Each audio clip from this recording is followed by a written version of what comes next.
Ladies and gentlemen, welcome to the second session of the 48th Annual Fall Convocation of the University of Manitoba.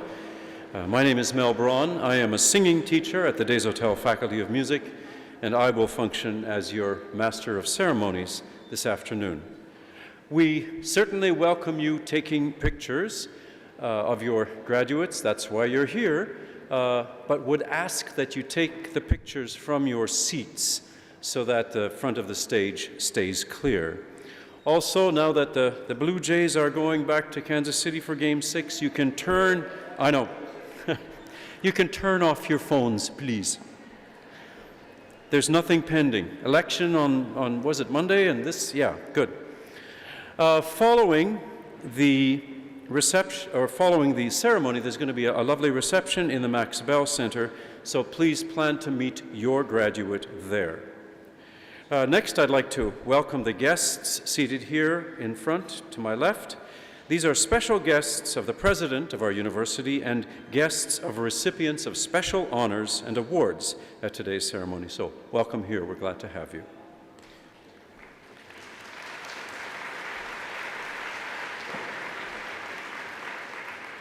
Finally, ladies and gentlemen, the reason we're all here, please stand for the entrance of the academic party and our graduating students.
Now, graduates, I'd ask that you please rise and join Justin Odwack of the Des Hôtels Faculty of Music in the singing of O Canada, and then remain standing for the traditional honor song brought to you by Justina Kiwaitin, and then the invocation with Reverend Tyler Gingrich.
As we gather with friends and family to celebrate this convocation, we give thanks for all the accomplishments represented this day and for the future possibilities and opportunities that these degrees will make possible. We give thanks for this place of learning and for all who work here, for professors and students, for research and its applications in the world, for peers and faculty who have pushed us and helped us grow in both knowledge and wisdom. Help us to go from this day of celebration to use our distinct knowledge and wisdom in ways that make a difference, seeking the good of all in our communities and in our world. Amen. Please be seated.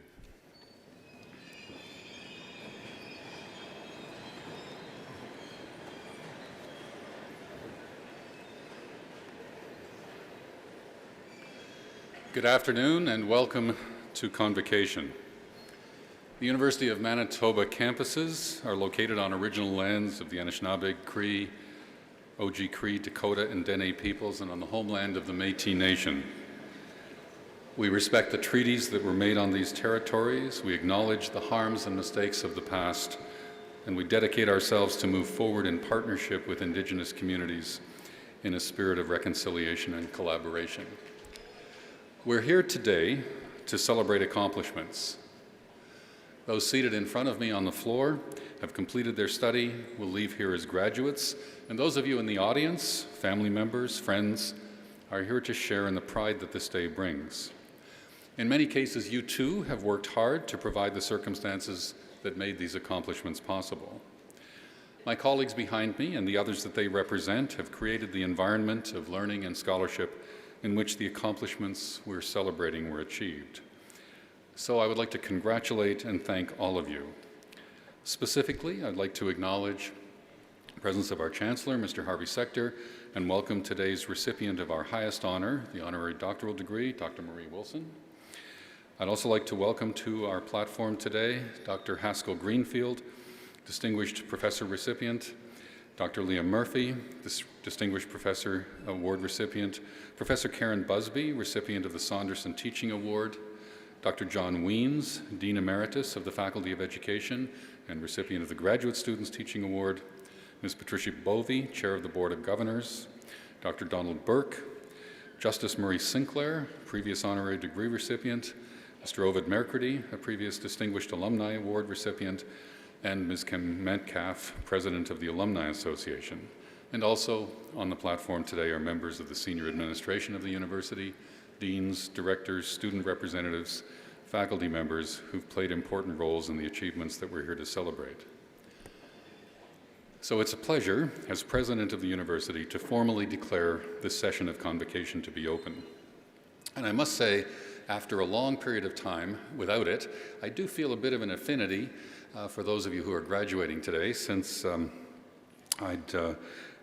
as I think back for myself, just to earlier this summer, I finished a graduate degree that I started a few years ago as a matter of intellectual stimulation, and probably like many of you who finished your own work, the courses went quickly and the writing didn't come quite so quickly. But in fact, I just finished it. So I can appreciate the pressure I remember it from my student days, but I remember it more carefully now.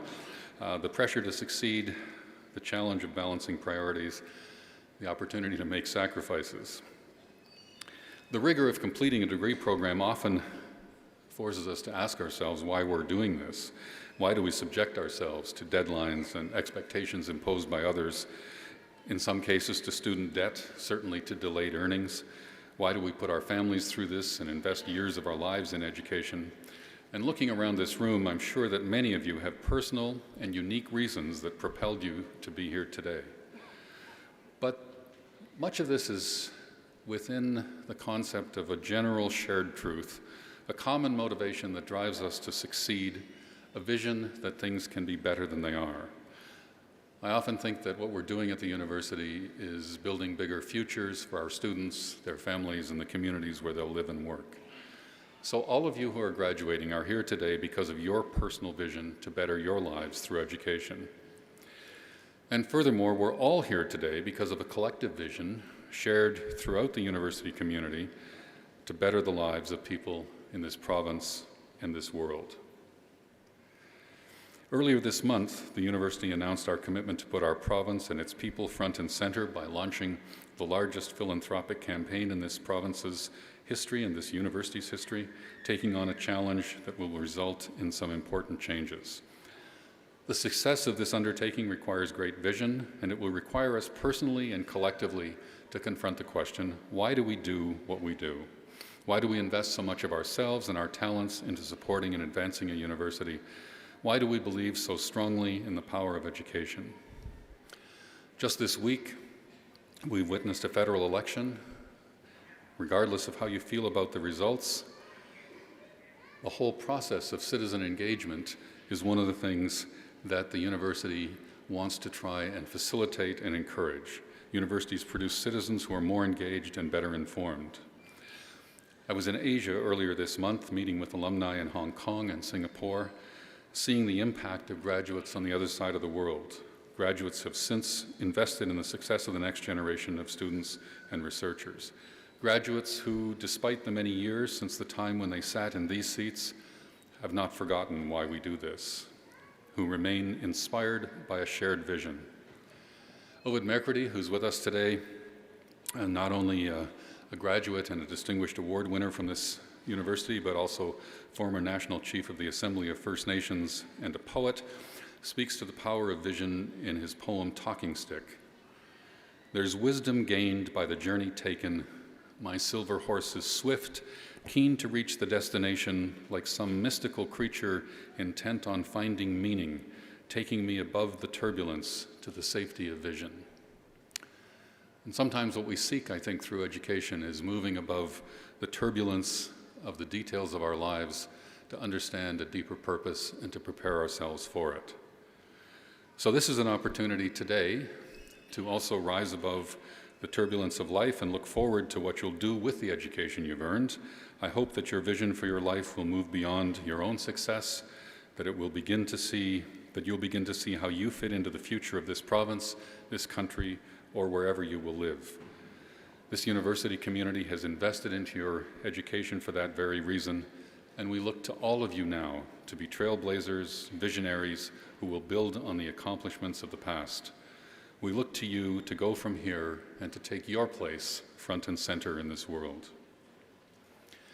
Now, just a word or two to those of you who are here as friends and family members. This can be a little bit of an intimidating set of circumstances for all of us. A lot of people on the floor, here on the platform, are wearing these strange clothes that we don't wear every day. They remind us of the academic tradition of similar classes of graduates and similar groups of faculty members who in many places and over hundreds, probably thousands of years, have celebrated the achievement of student success in a similar way to what will happen here this afternoon. But I want to encourage you not to let the formality of the occasion, and there is some formality, but not to let the formality and the unfamiliarity of academic dress distance you from the purpose for which you came here. I expect that everyone in the room came here because there's a particular person seated on the floor who's going to graduate, a member of your family, a friend, someone you love, someone you're proud of. And as we move along, there will be a very short period of time when that person will be the focus of all of our attention, as he or she is named, comes forward, is greeted by the Chancellor, receives parchment, has a photograph taken, and then is back on the floor. Now, I want you to be ready for that moment and to be prepared to express yourself in whatever way you're comfortable. Some of you will be comfortable with applause. That's good. Some of you might be comfortable with a little bit more enthusiastic response, and we welcome all of that. It's my general practice, though, to encourage people to think about being on a continuum from not saying anything to saying so much that it appears that you're surprised at the result. You want to affirm the result, but not appear to be surprised at it. Thank you for coming to Convocation.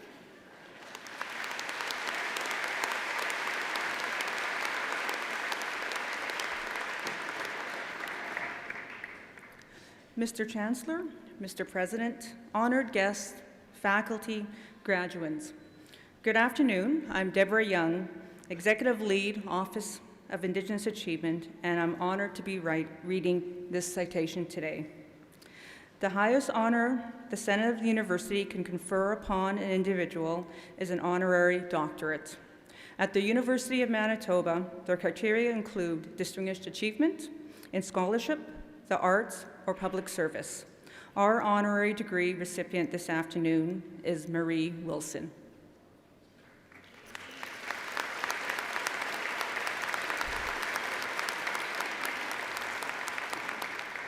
Before she became a tireless advocate for Indigenous communities across this country, Dr. Marie Wilson was a 15-year-old who longed to explore. She spent 2 weeks as an exchange student near Montreal, and instantly her world was much larger than the small Ontario town where she grew up. She fell in love with the French language and believed it to be the key to learning about different cultures. 5 years later, she headed to France, working towards a degree in French, and by 23, she was on her way to Africa to teach high school students in an impoverished Francophone country. With civil unrest and happening all around her in what is now Burkina Faso, Dr. Wilson observed that foreign media coverage was focused on politics rather than on the impact the strife was having on local people. The story of human suffering seemed lost. At that moment, Dr. Wilson knew she wanted to become a journalist. She saw it not as a job, but as a public service. Dr. Wilson pursued a master's degree in journalism at the University of Western Ontario, and by 1980 was a national reporter for the Canadian Broadcasting Corporation, CBC Radio Canada, based in Quebec City, covering the first referendum on Quebec sovereignty. She also covered the important stories affecting Indigenous peoples, stories she felt would help challenge Canadians to face tough issues involving the rights of the country's First Peoples. A lengthy Radio Canada labor strike in 1981 eventually prompted the relocation of Dr. Wilson and her husband, Steve Capway, to his hometown in the Dene community of Fort Good Hope, near the Arctic Circle in the Northwest Territories. An old log house with a wood stove and no running water became home. For Dr. Wilson, the North proved to be a treasure trove, rich in stories needing to be shared more widely. With the skills of an experienced reporter, she trained community contributors and encouraged them to recognize the value of their own stories and expertise. As a non-Indigenous woman, she was in awe of the traditional Northern skills used to make shelter, source clean drinking water, and navigate by the stars. In 1982, CBC launched Northern Canada's flagship TV current affairs show, Focus North. As its first host, Dr. Wilson helped pioneer the broadcast industry above the 60th parallel. A mother of three, she brought a familiar, authentic voice while reporting throughout the North, at times doing an on-camera performances with a toddler on her lap. 10 years later, Dr. Wilson became the CBC's senior manager for Northern Quebec and the 3 Northern Territories. As regional director, she launched daily television news for Canada's North, navigating 4 time zones and 10 languages, the majority of them Indigenous. She developed the Arctic Winter Games and the True North concert series for network television to showcase unique traditional Indigenous sports and to introduce Northern Indigenous musicians to the rest of the country. Thanks to her trailblazing efforts, by the time Dr. Wilson left CBC, nearly half of her reporters were Indigenous Northerners. Her professional journey had developed within her valued expertise in cross-cultural communications. Through the 1990s, the South African Broadcasting Corporation invited Dr. Wilson to work with their journalists as they brought Nelson Mandela's dream for democracy to life. This included having a more independent public broadcaster. Dr. Wilson taught its reporters that it was essential to a healthy democracy to hold their new public government to account. All these experiences would prove valuable when Dr. Wilson, 2 decades later, bore witness to the stories of Canada's residential school survivors. As one of the 3 commissioners of the historic Truth and Reconciliation Commission of Canada, she heard horrific accounts of cruelty and abuse from among the 7,000 courageous survivors who spoke to the Commission. Yet Dr. Wilson found a thread of beauty and of shared hope at these emotional hearings. She calls the experience her greatest blessing and has said that she has witnessed living miracles. Because of her kindness and lifelong commitment to service, each survivor who stood up to share their story knew someone was really listening with all of her heart. Dr. Wilson continues to lend her voice to encourage all Canadians to explore our past so we can move forward on a path to national healing. Mr. Chancellor, it is an honor for me to ask, on behalf of the Senate of the University of Manitoba, that you confer upon Marie Wilson the degree of Doctor of Laws honoris causa.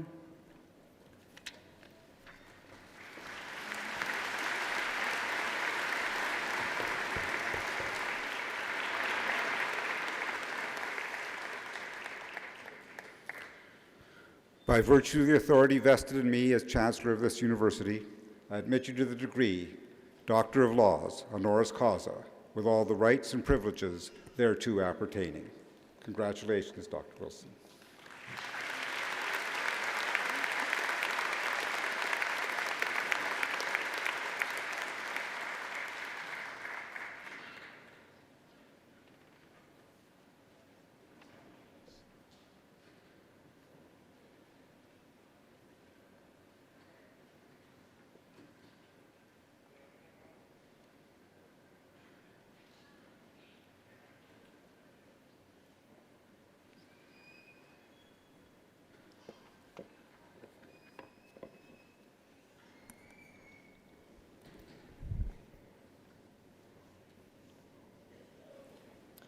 Mr. Chancellor, Mr. President, podium colleagues, elders, honored guests, faculty, graduates especially, ladies and gentlemen, family and friends, and all residential school survivors and intergenerational survivors with us today who have also become as family and friends to me.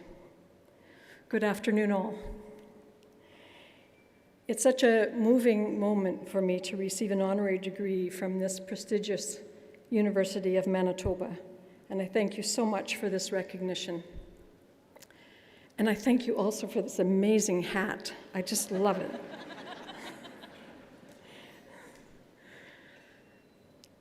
I was sharing my news earlier with a dear friend in another part of the country, and she made me laugh by saying this. She said, "It's a good day to be you." So to all you graduates before me, I want to share that thought wholeheartedly with all of you. It's a good day to be us. Sincere congratulations to each and every one of you. And here is why I think it is such a good day. Precisely because it is convocation. That beautiful old word that means we are being called together. It's something that this day, by its very nature, makes so plain. And yet, as individuals and as a society, it's something we can spend so much of our lives trying to remember, especially as we head out into a world that is so competitive by nature, that has been so individualistic by design, and that can be so cutthroat in the search for advancement and advantage. And that too can be so isolating as the winners and the losers, the haves and the have-nots get separated from each other and relegated to opposite ends of so many measurable spectrums. But today is convocation, and we are all being called together to sit as one, back into the circle, an interdependent community of graduates, university, family, and friends.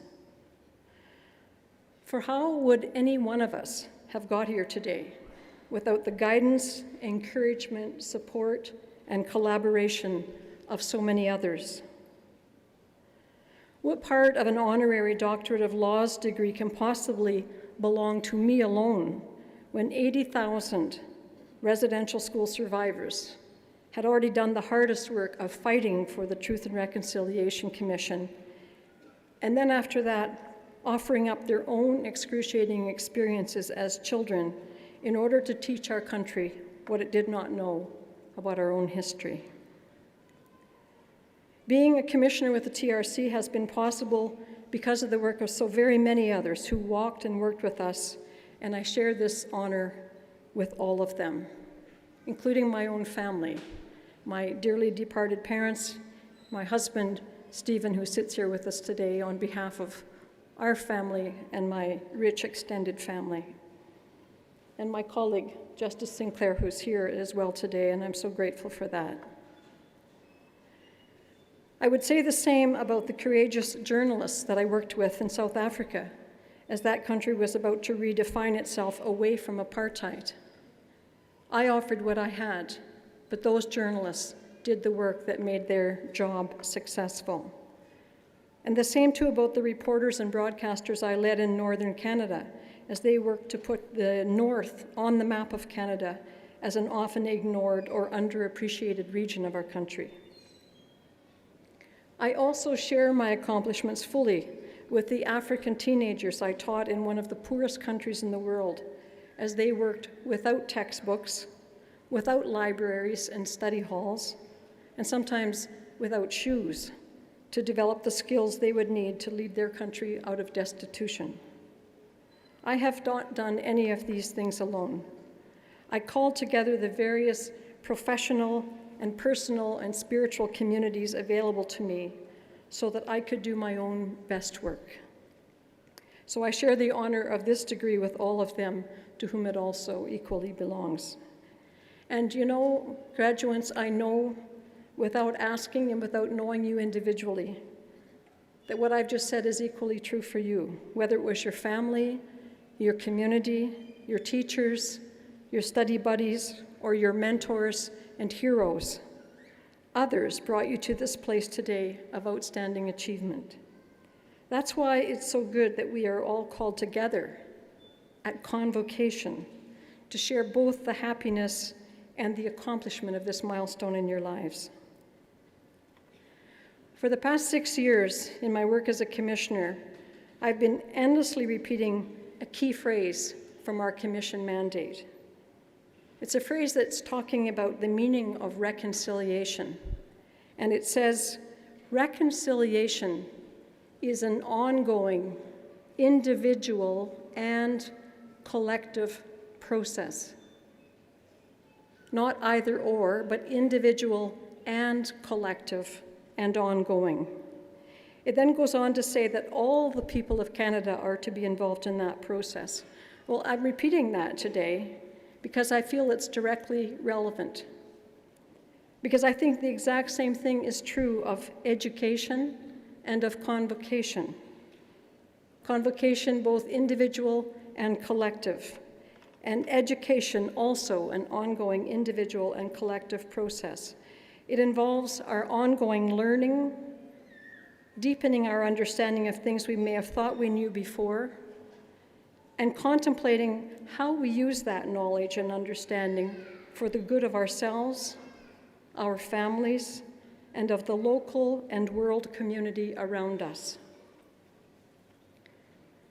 Today you are graduating from a school that has set you on a well-grounded course for doing exactly that. Let me paraphrase from the mission of your own beloved University of Manitoba. We will be respected for our knowledge of the world and recognized for our understanding of the complexities of where we are within it.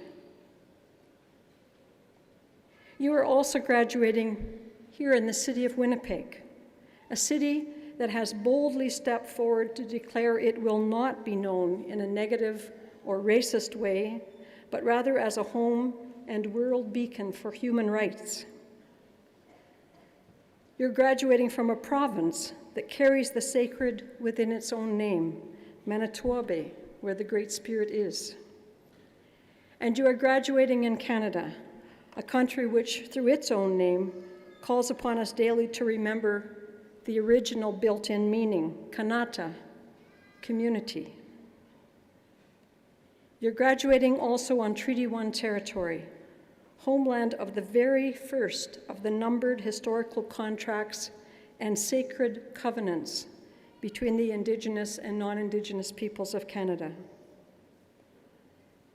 So while the University of Manitoba and your own hard efforts have given you a powerful base for your ongoing individual and collective process of education, this rich and symbolic place and the very meaningful and transformative times in which we live, times which will surely be remembered as a turning point in the history of our country.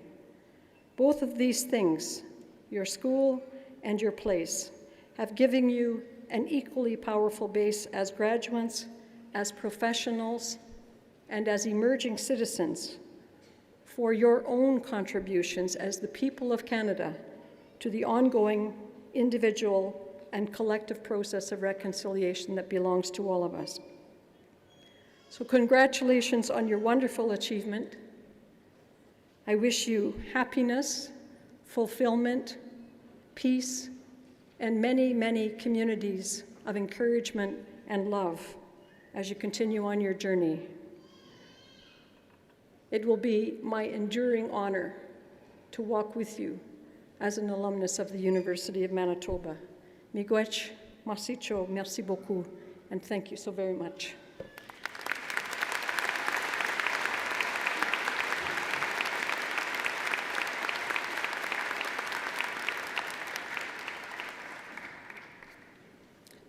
Honored guests, graduates, ladies and gentlemen, good afternoon. I'm Joanne Kesselman, Provost and Vice President Academic, and it's my pleasure to introduce the individuals who have earned the title of Distinguished Professor this year. The Board of Governors of the University established the title of Distinguished Professor to recognize excellence and outstanding achievements of members of the university's academic staff. Up to 3 titles can be conferred each year, with the provision that there be a maximum of 20 distinguished professors at any one time. The title is conferred on the basis of outstanding distinction in research and scholarship or in creative professional activity, and a significant record in teaching. This year, the first individual who has earned this title is Dr. Haskell Greenfield.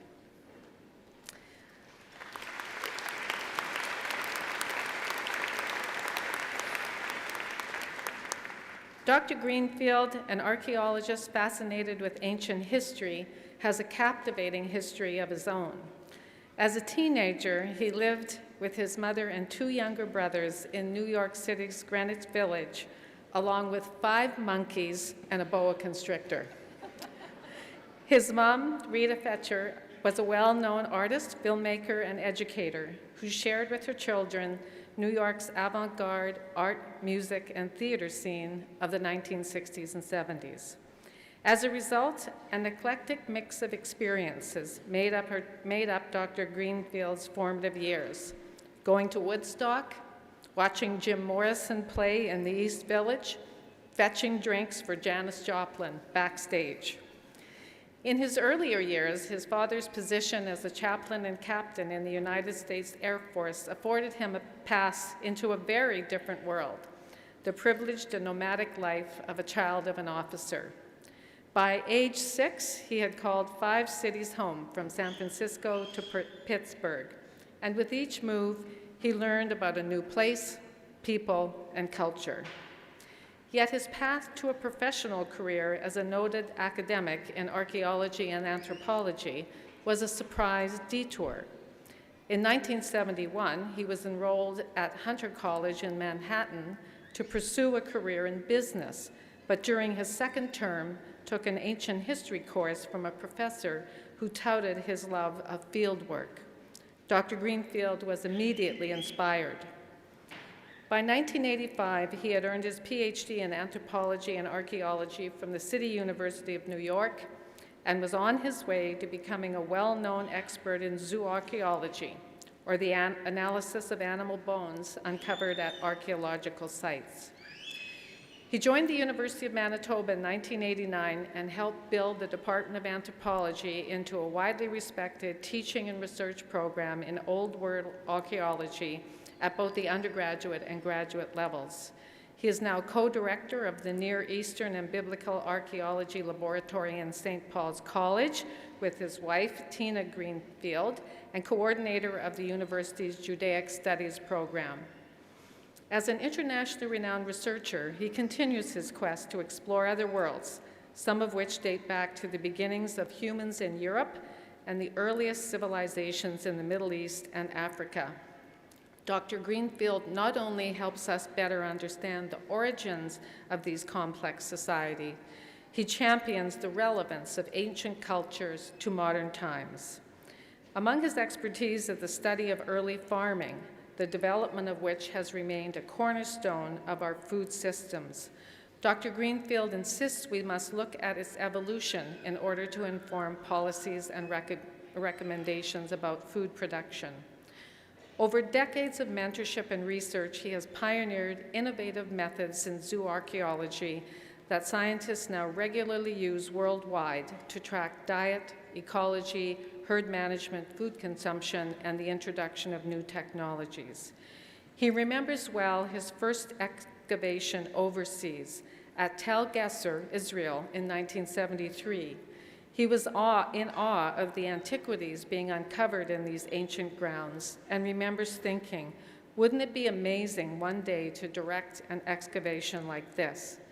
About 20 kilometers south and more than 4 decades later, Dr. Greenfield is leading the early Bronze Age archaeological excavations at the famous site of Tel Esafi Gat in partnership with Professor Meyer of Bar Ilan University. An international team of over 100 professors and students is uncovering architecture and artifacts that allow them to piece together what life was like for the early Canaanite residents of what is believed to be the hometown of the famous Philistine giant, Goliath. Dr. Greenfield has shared his unique, eclectic world with his 4 children and with his many students, reminding them to listen to the voices of the past and the fascinating stories that they tell. I'm pleased to ask Dr. Haskell Greenfield to come forward to receive a parchment, and congratulations from the President on receipt of the title of Distinguished Professor.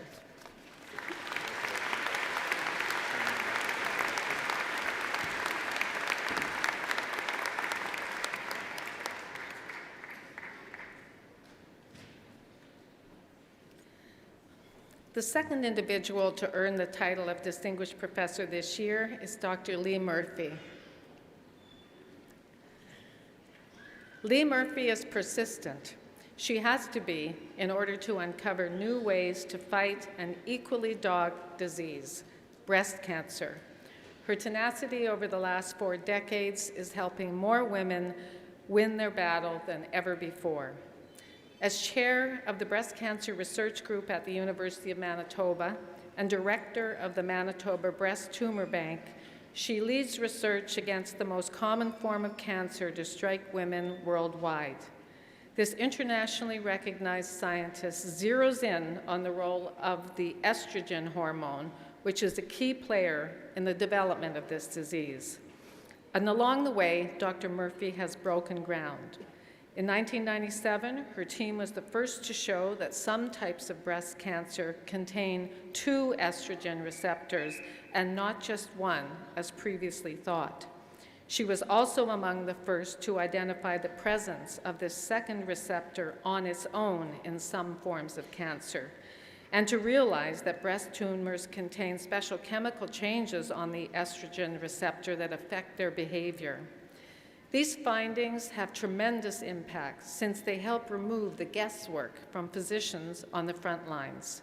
Doctors can better predict the best treatment for a specific patient, begin the process earlier, and increase the odds of survival.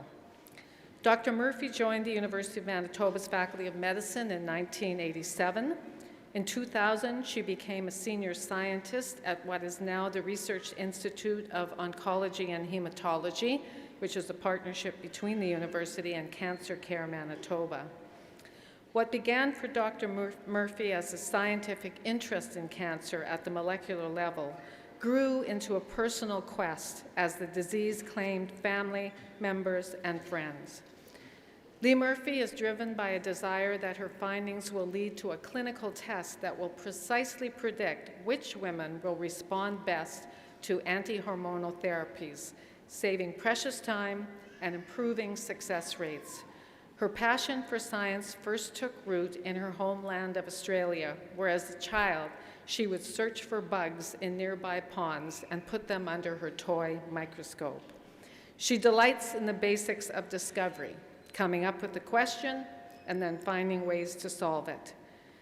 Dr. Murphy earned her science degree from the University of Sydney in 1972, and 4 years later, her PhD in reproductive endocrinology. In 2005, she received the YMYWCA Women of Distinction Award for her contributions to research and science. She has also been honored with the Medical Research Council of Canada Scientist Award and the National Cancer Institute's Senior Scientist Award.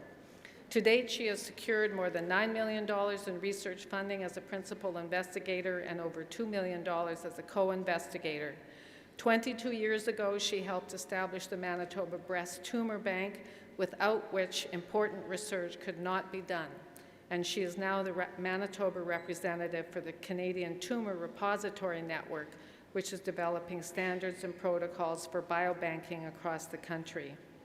Over time, she's watched science evolve as technology has made it possible to prove hypotheses that decades ago would have gone unproven. That's the beauty of science. She loves that it's novel, it's creative, it's rigorous. As a professor in the Department of Biochemistry and Medical Genetics and as a dedicated mentor, Dr. Murphy shares this wonder with the next generation, offering her guidance to high school students, undergraduate and graduate students, postdoctoral fellows, and junior faculty. This collaborative work motivates her to keep searching for answers and moving science forward. I'm pleased to ask Dr. Lee Murphy to come forward to receive a parchment and congratulations from the President on receiving the title of Distinguished Professor.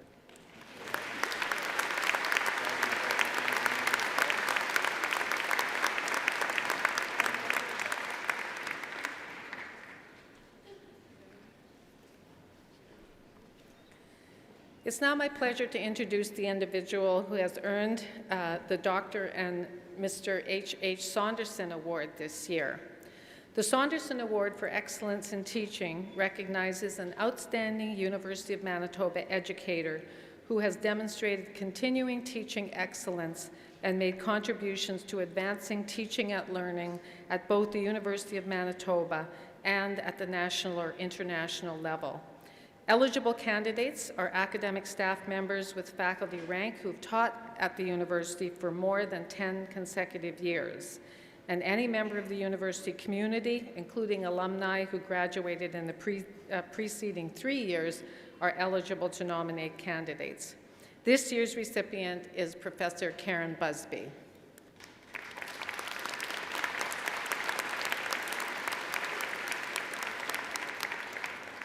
Karen Busby challenges her students to do more, be more, and dream more. She not only ignites them with a passion for learning law, but inspires them to find their own voice.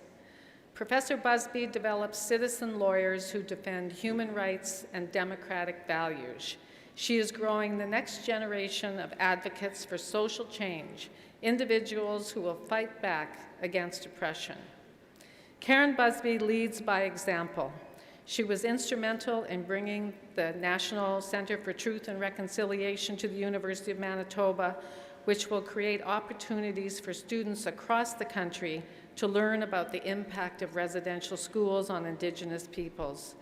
She played a lead role in establishing the university's Center for Human Rights Research, and more recently has been involved in a proposal to develop an interdisciplinary master's program in human rights here at the University of Manitoba. She will tell you that she became a lawyer to change the world and became a law teacher to change how law is taught. When she began as an educator in 1988, she made 3 rules to herself: Don't lecture, don't make exams worth 100% of a course's grade, and don't confuse rigor with ruthlessness. She replaced passive lectures with active learning methods like in-class group activities and problem-solving tutorials. Her approach was novel enough that in her second year, she was invited to join the faculty of the Canadian Law Teaching Clinic. Professor Busby has high expectations of herself as an educator and a willingness to share what she knows, both with new instructors at the University of Manitoba and colleagues across all disciplines at national conferences. Her recognition that no two students have the same life experience or learning needs guides her approach to teaching inside and outside the classroom. She has been honored with several community service awards and twice received the University of Manitoba Community Outreach Award. Professor Busby empowers her students to lead their own pursuit of knowledge and learn in new ways beyond campus. She encourages students to learn about Indigenous laws from elders, analyze their own experiences of sexual violence, or consider the career impact of gender transitioning. Professor Busby has pioneered a transformation in law education, driven by a dedication and wonder that challenges us all to ask, what can we learn about learning itself? I'm pleased to ask Karen Busby to come forward to receive a parchment, and congratulations from the President on the receipt of the Saunderson Teaching Award.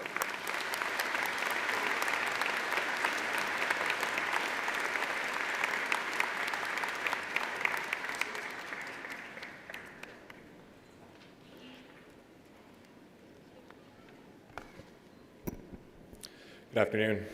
My name is Christian Mann, and it's my pleasure as the President of the University of Manitoba Graduate Students Association to be able to be here today to present the UMGSA Teaching Award. The purpose of the University of Manitoba Graduate Students Association Teaching Award is to recognize those individuals who have, in the estimation of their students, made a significant contribution to the profession of teaching, particularly at the graduate level. I'm proud to be able to congratulate this year's recipient of the UMGSA Teaching Award, Dr. John Wiens, and speak to you briefly about the impact he's had on the graduate student community here at the University of Manitoba. One of the things we remember most about someone is how they make us feel, and students of Dr. Wiens says that he makes them feel important. In his classroom, they feel valued. They understand that their ideas matter and that their voices are worthy of being heard. No matter how busy, the longtime educator does his best to get to know every student enrolled in the Faculty of Education courses, and he treats them with the same regard he would his academic colleagues. He believes that each student possesses a unique gift, and he supports their journey to share that gift with the world. These graduate students, the teachers and administrators of today and tomorrow, carry this lesson of respect and integrity into the classrooms and to the benefit of the next generation. Students say that they love Dr. Wiens' enthusiasm, his spirit, and his thoughtfulness, all of which inspire his coursework that he develops. As a professor who teaches educational administration, foundations, and psychology, he sparks lively debate that challenges students to ask tough questions like, how can we level the playing field for disadvantaged children? Or how do we make sure that teachers feel safe to take risks? Over the years, he's worn many hats: teacher, counselor, consultant, principal, superintendent, and for 10 years, Dean of Education at the University of Manitoba. Dr. Wiens is regarded as one of the province's foremost experts on educational leadership and school governance, and is often called upon by senior levels of government. He is a member of the Manitoba's Advisory Council of Education, Poverty, and Citizenship, and over the years has offered his leadership to several organizations, from the Manitoba Teachers Society to the Canadian Teachers Federation. In 1998, he received the John M. Brown Award for his contributions to teacher education, and 4 years later, the Queen's Golden Jubilee Commemorative Medal for service in education. Dr. Wiens advocates for what is best for our children in schools across Manitoba and beyond our borders, and he inspires his students to do the same, growing his legacy of care and kindness. So please join me today in congratulating Dr. John Wiens and thanking him for his continuing contributions to graduate student education at the University of Manitoba.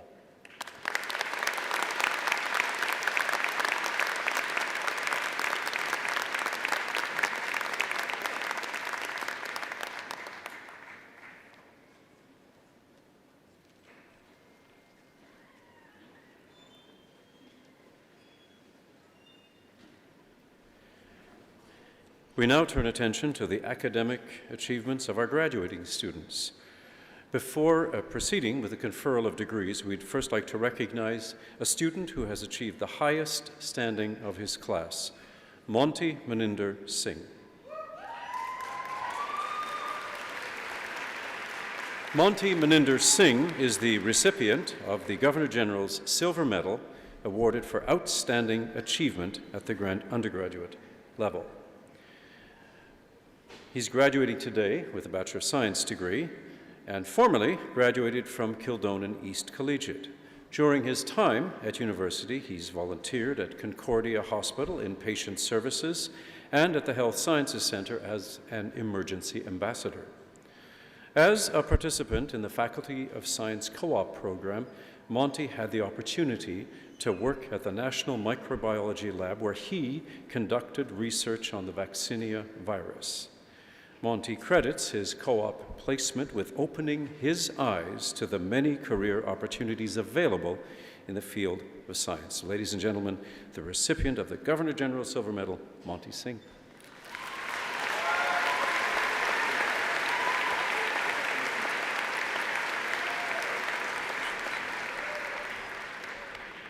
A complete list of the winners of medals and prizes is shown in your program commencing page 100, and we'd invite you to read the list at your leisure.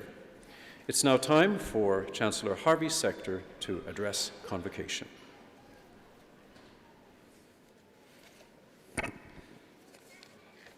Thank you, Mr. Braun. It's a great privilege accorded to the Chancellor to be able to participate in convocations. As our honorary degree recipient just reminded us, it's a good day to be us. I'm honored to be here today to join you, the graduates, your family and friends, in celebrating the completion of your current programs.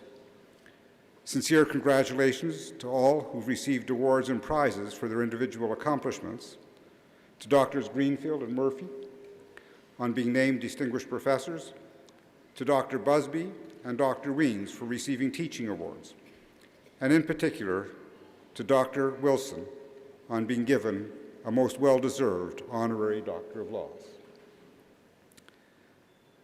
The University of Manitoba has a rich history dating back to 1877. For more than a century, students, faculty, alumni, and others connected with this institution have been making significant contributions to the cultural, social, and economic well-being of the people of Manitoba, Canada, and increasingly around the world. Convocations are a time to recognize the contributions not only of alumni, but also those made by others who, although not graduates of the University of Manitoba, share the values we hold dear. Marie Wilson is a prime example of that kind of person.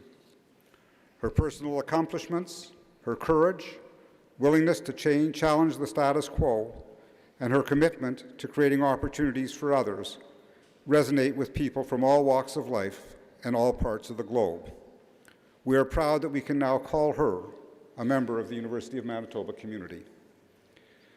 And as she reminded us in her talk, we're all successful not only because of what we do, but because of others, some of whom are known to us and others who we do not even know. So although it's important for each of us to pursue our own dreams, it's also equally important to remember our obligation to help others pursue theirs. As she says, dreams are a shared experience, an individual and a collective process. It's been said that one of the things we take with us upon graduation is the reputation of our alma mater. And you and I are fortunate beneficiaries of a reputation created by the contributions of many who came before us. I'm confident that many of you will do what you can to see that reputation enhanced even further by what you will do both in your chosen fields and in contributing to your communities. So as you begin the next chapter in your lives, I encourage you to keep in mind the advice of Nelson Mandela, who once said, "There is no passion to be found in playing small, in settling for a life that is less than the one you're capable of living." I hope that in the future, as you reflect back on your time here at the University of Manitoba, you'll feel that while you were here, you moved a little further along the path towards becoming all that you were meant to be. Congratulations and best wishes for professional careers and personal lives that are both filled with much success and great satisfaction. Congratulations to you all.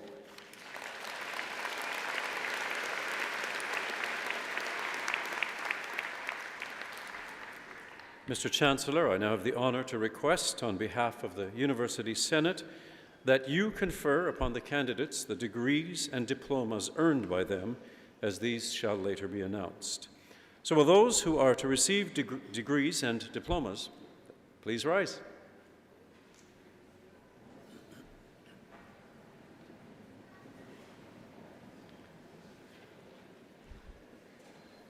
By virtue of the authority vested in me as Chancellor of this university, I admit you to the degrees to which you are entitled, with all of the rights and privileges thereto appertaining. I also admit, in absentia, those who've completed the requirements for these degrees, but who are not today able to be present. Congratulations.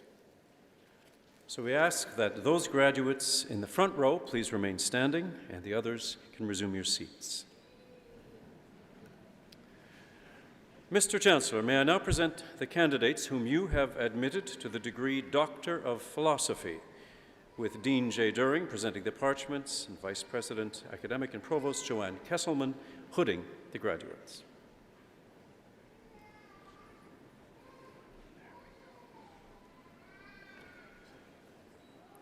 Mohammed Ali Alizadeh.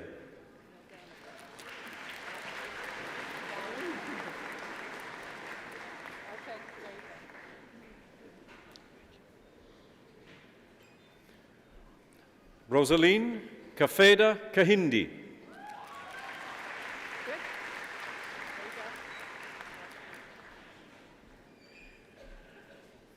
Lindsay Sarna.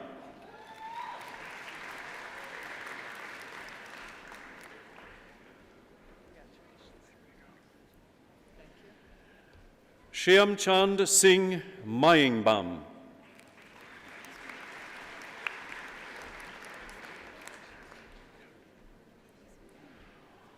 Roniel Cordero.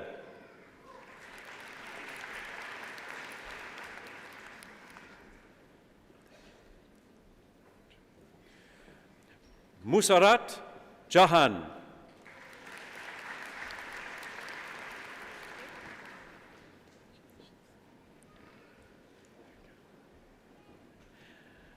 Aaron Michal Goldberg.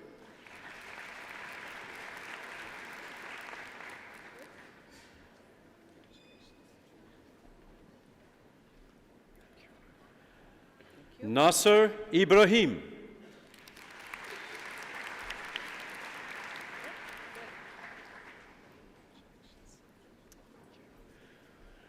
Sunday Abiodun Malomo.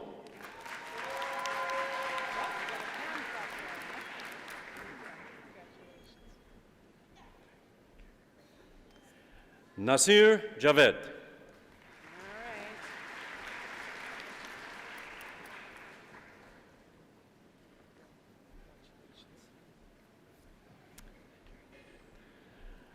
Sarah Marie Riche.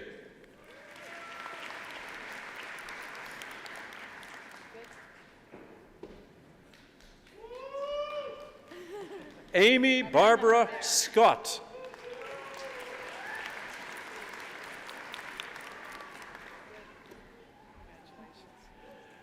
Eric David Thrift.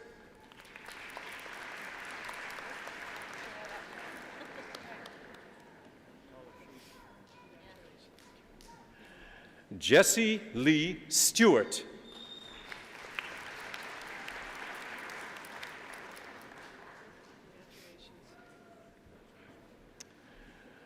Carly Elise Chond.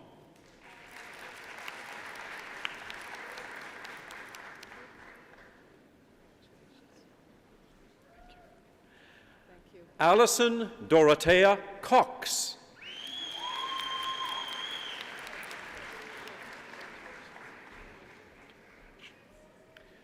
Renee Marie El Gabalawi.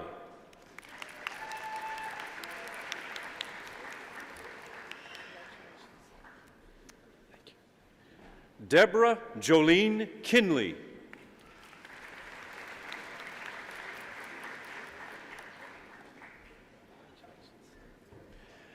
Mei Siu Hung Lee.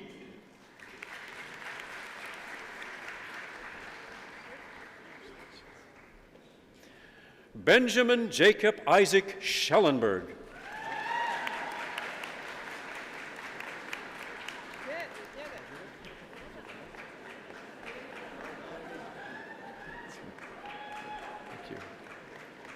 Barthélemy Bolivar.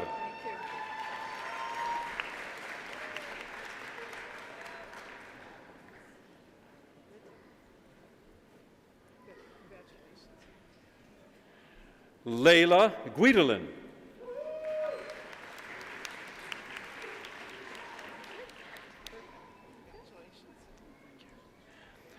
Valerie Bisson Agbor.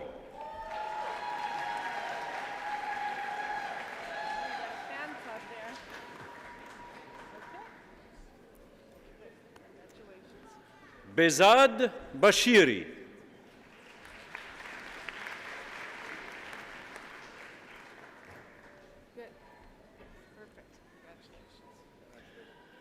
Jayanta Kumar Debnath.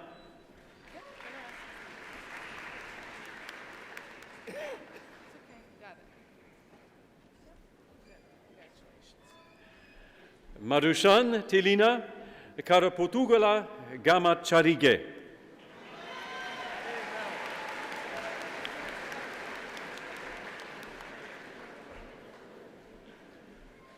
Sushil Doranga.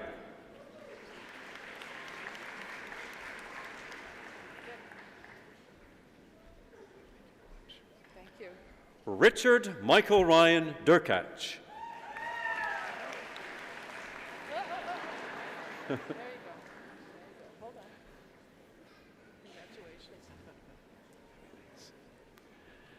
Almedi Ibrahim.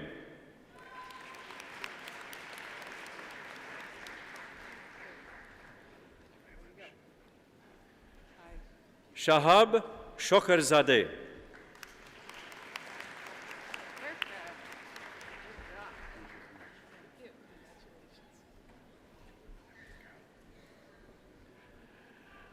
Haida Adli Gomadam.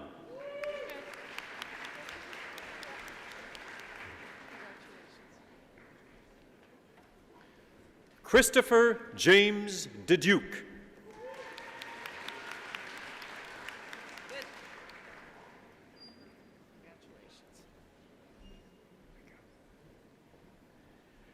Akif Taha Afane.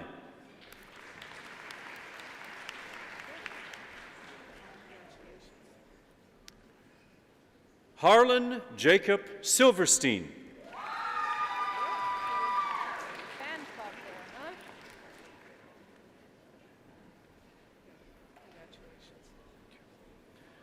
Samir Kumar Singh.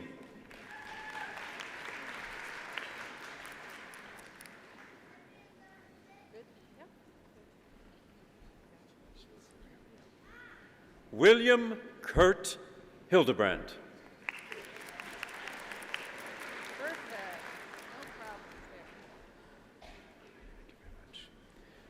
Sharik Udin Kidwai.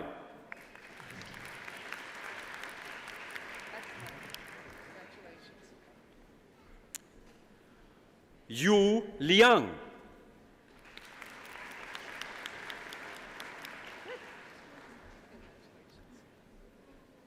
Alexander William Sawatsky.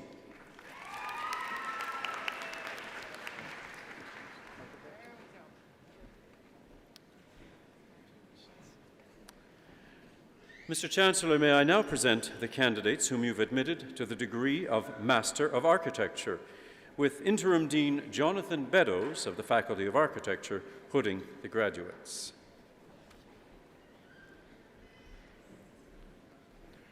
Brent Philip Adams.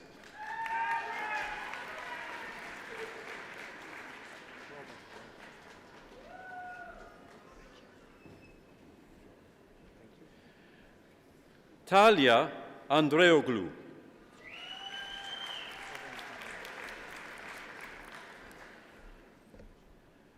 Apollinaire Au.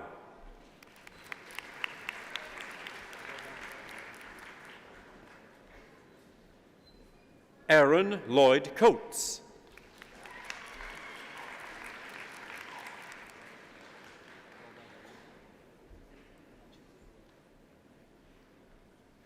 Julia Mercedes Evancio.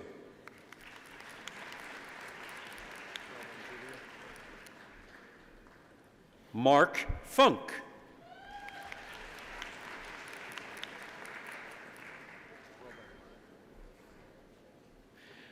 Daryl Wade Holloway.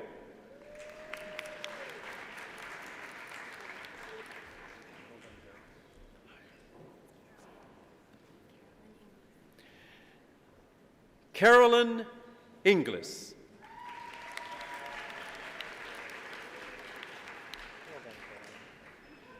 Nathan Frank Johns.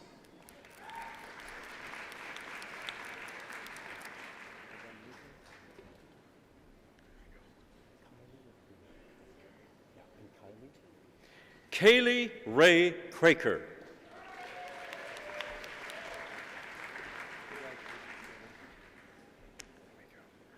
Bryce Mitchell Rezensoff.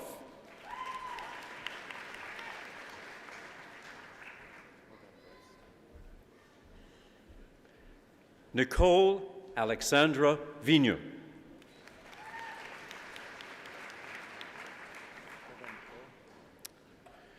And now, Mr. Chancellor, may I present the candidates whom you've admitted to the degree of Master of City Planning. Erica Constance Blackie.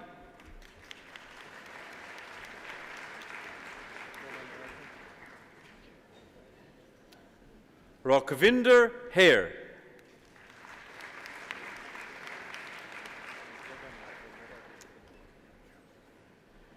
Gina Esther Dreger Clausen.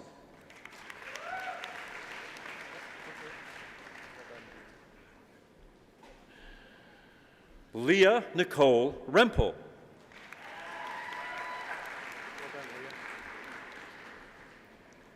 Ryan Alexander Siegel.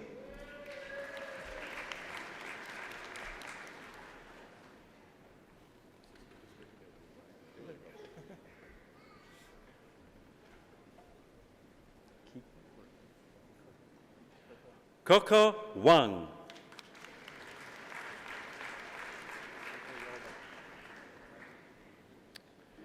And now, Mr. Chancellor, the candidates whom you've admitted to the degree of Master of Interior Design. Cara Nicole Bergman.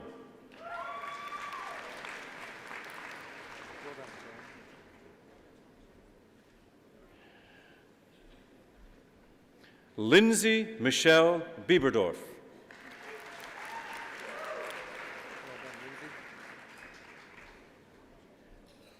Emily Laura Taylor.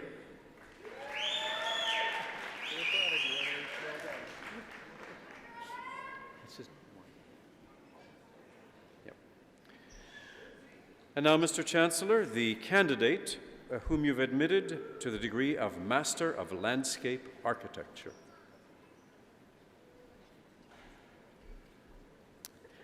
Mengyi Li.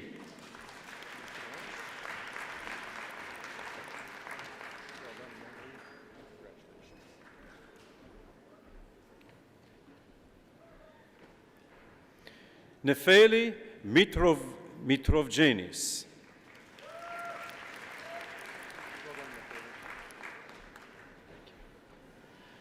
Tamara Victoria Urban Imbo.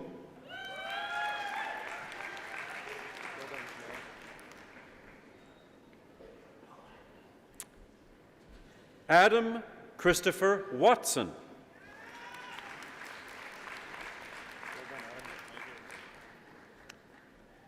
Megan Elizabeth Wilson.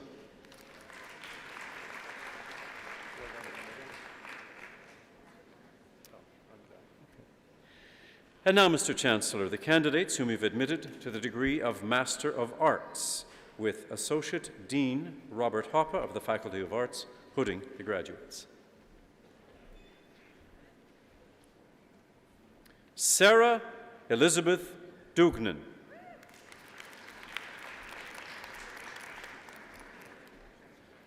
Atricia Maloney Campbell-Wilson.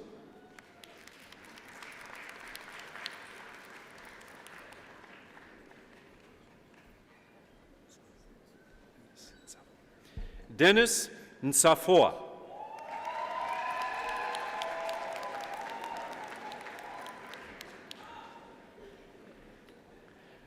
Faith Efua Okran.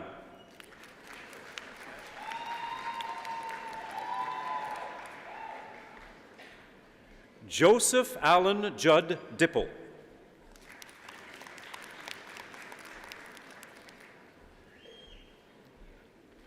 Paul Kenneth Azeltine.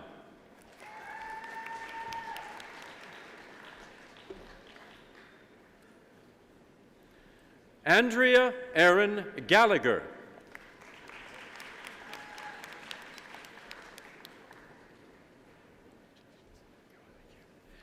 Carolyn Elizabeth Kaler.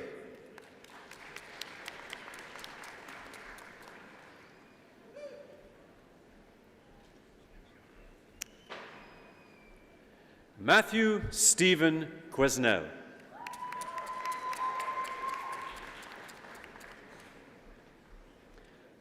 Sarah Nugent Rigby.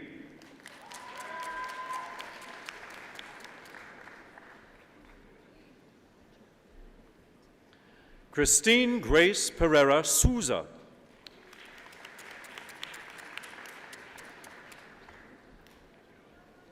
Jensen Abby Anderson.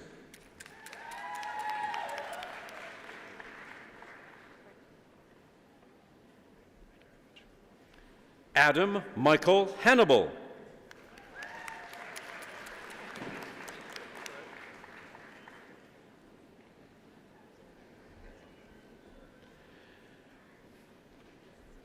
Erica Marielle Maneg.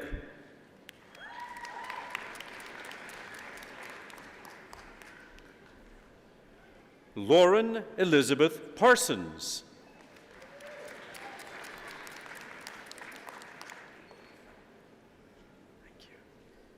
Alexandra Jade Smith.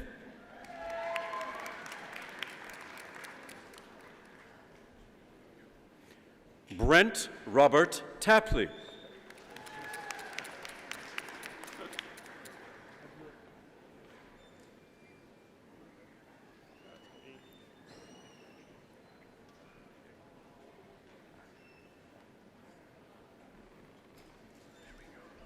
How do you say that?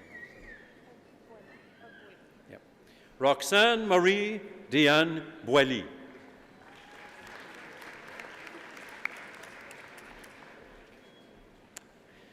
Ivana Christia Luki.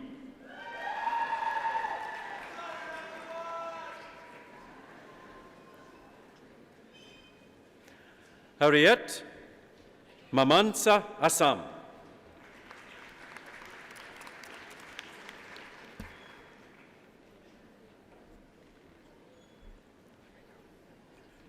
Joseph Yaw Asoma.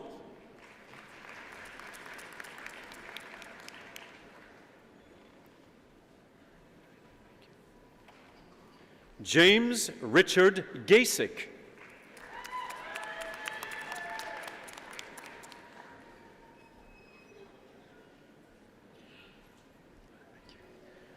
Jillian Marianne Patterson.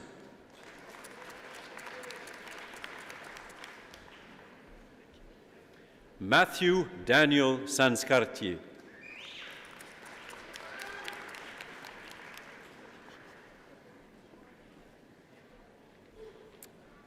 And now, Mr. Chancellor, may I present the candidates whom you have admitted to the degree of Master of Arts in Peace and Conflict Studies. It's a joint U of M and U of W master's program with Director Zana Lutfia of the Peace and Conflict Studies program, hooding the graduates.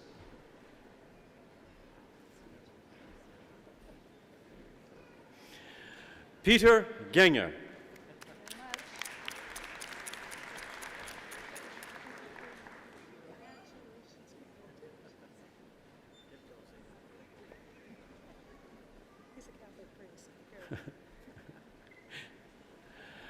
Rakshia K. C.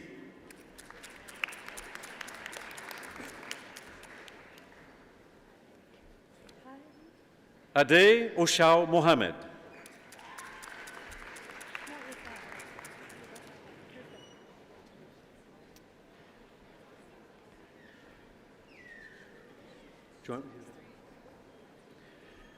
And also, joint with U of W, a Master of Public Administration. May I now present these candidates and Dean Robert Hoppe, the Faculty of Arts, hooding the graduates. Josie Brooks Allen.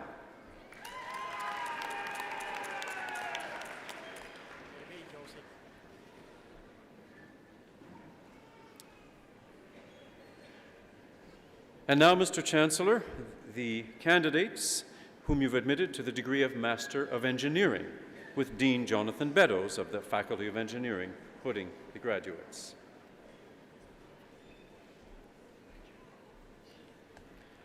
Alexander Osuwu Ababio.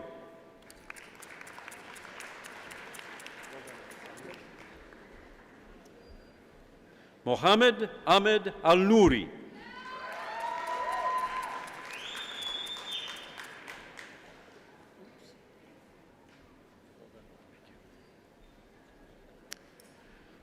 Mohammed Atik Udin.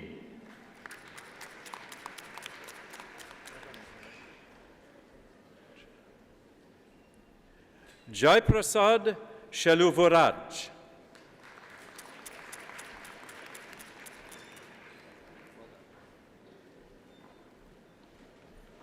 Mohib Ulan Khan.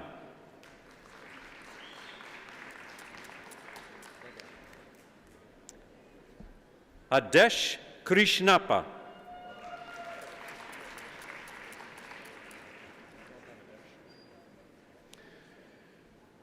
And now, Mr. Chancellor, the candidates whom you've admitted to the degree of Master of Science, Engineering.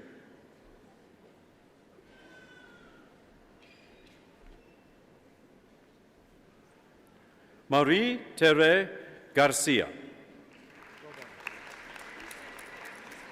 Compusano. Mahmoud Abdel Rahim Mohammed Ali.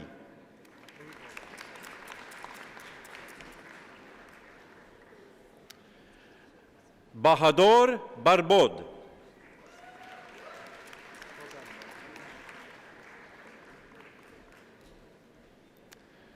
Jamie Elise Lacoste.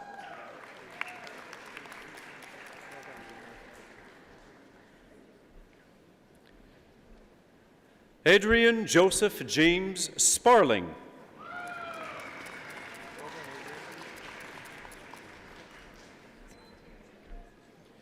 Mita Babu Nayaranan.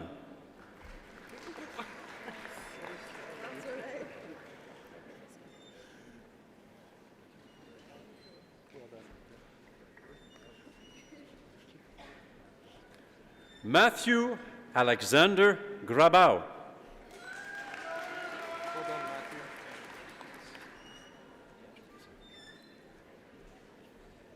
Amin Haji Hossein.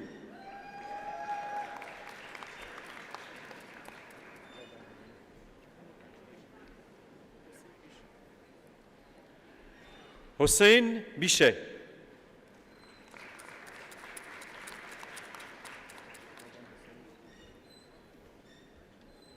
Dean Michael Furley.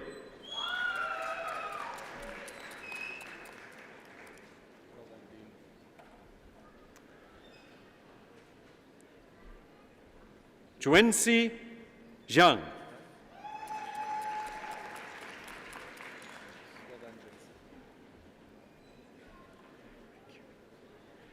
Aida Khosravipur.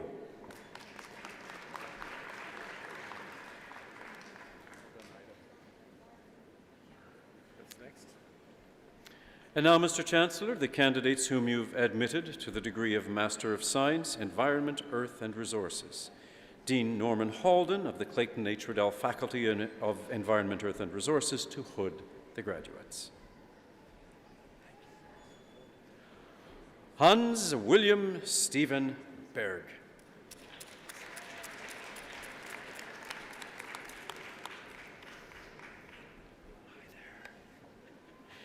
Laura Danielle Greening.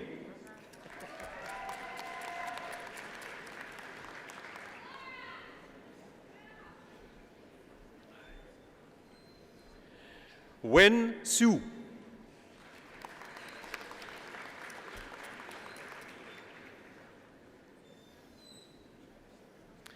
And now, Mr. Chancellor, the candidates whom you've admitted to the degree of Master of Natural Resources Management.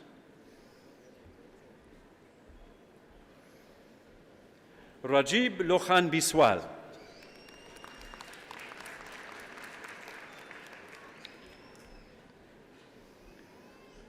Samantha Amy McFarlane.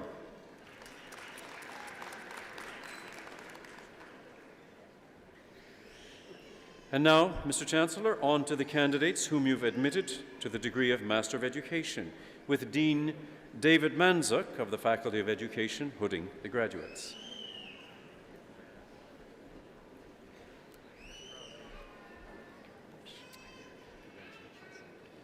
Ana Maria Teresa Conillo.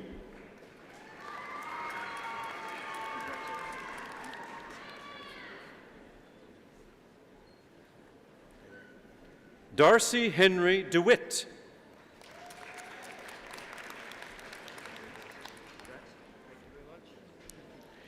David Grad.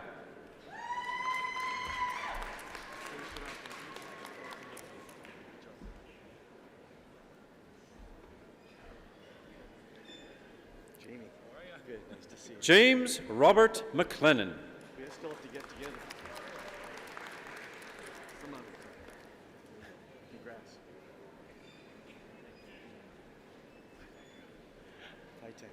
Ana Maria Mangano.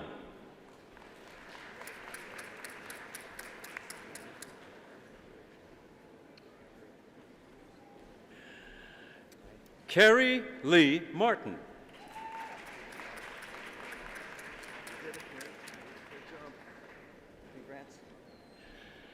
Jacqueline Elizabeth Newdorf.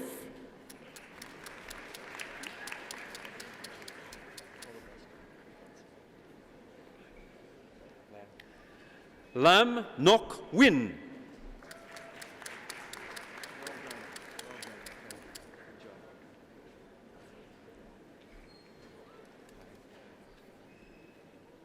Tracy Marie Pacheco.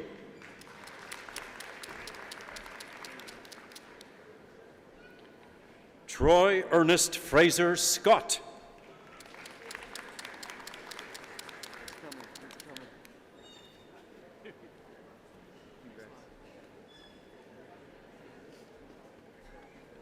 Natalie Rose Strecker.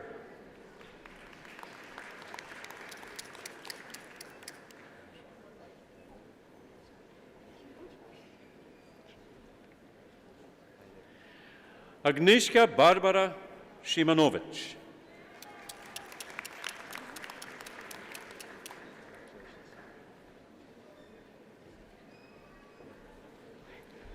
Christine Joan Uris Todd.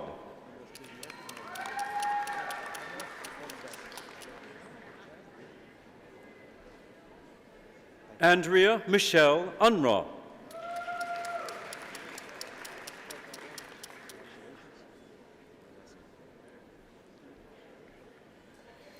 Nadine Melanie Yetman.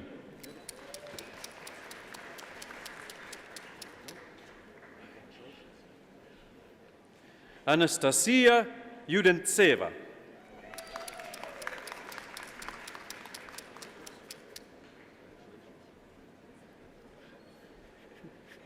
Zane Zalas.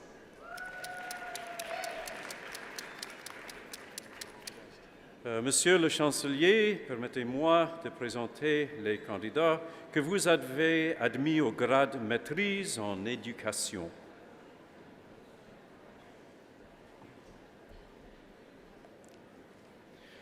Mireille Musau Chiovo Kazadi.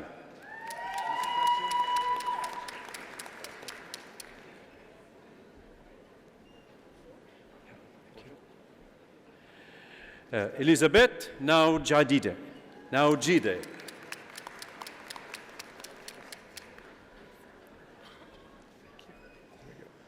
Viet Cong Pham.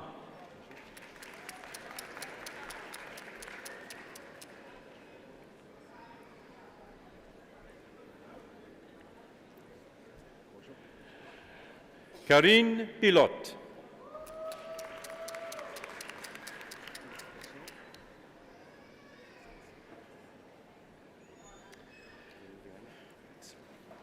And now, Mr. Chancellor, may I present the candidate whom you have admitted to the degree of Master of Arts, Kinesiology and Recreation Management. Dean Douglas Brown of the Faculty of Kinesiology and Recreation Management to hood the graduate.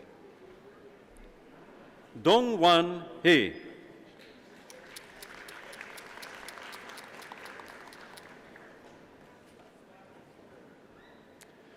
And now, Mr. Chancellor, the candidate whom we've admitted to the degree of Master of Science in Kinesiology and Recreation Management. Sopir Chin.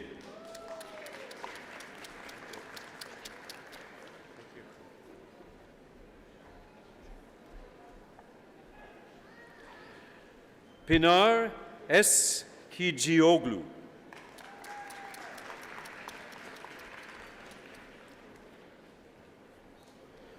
Megan Louise Rempel.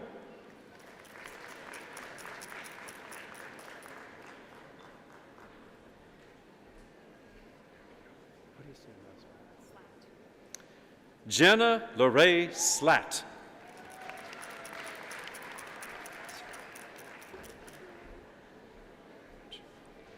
Ran Zheng.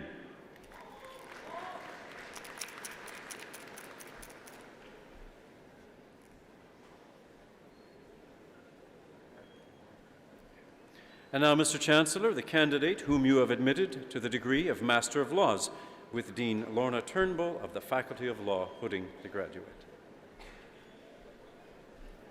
Janet Oluwaduni Shodipo.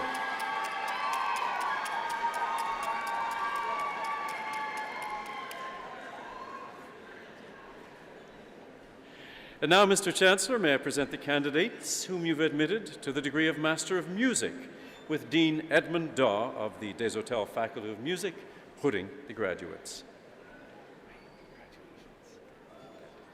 Sarah Grace Carswell.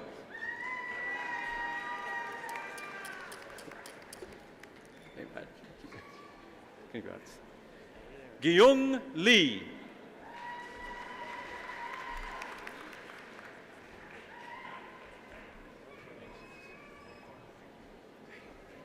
Congrats. Lisa Brianne Rumpel.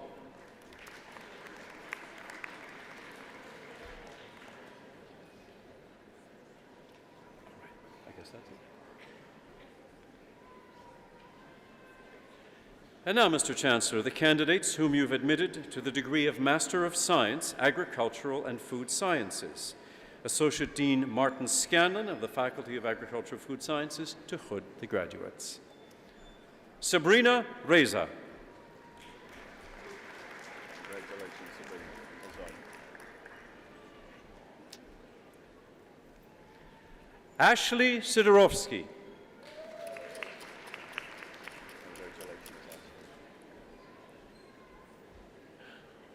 Chu Wang.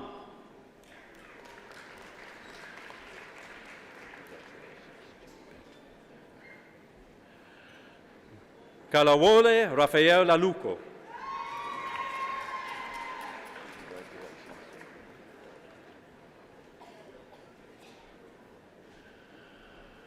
Carolyn Elizabeth Joan Kaler.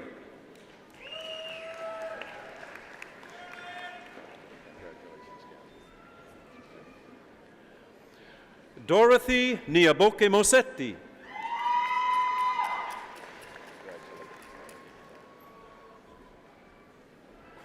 Gary Alvin Enns.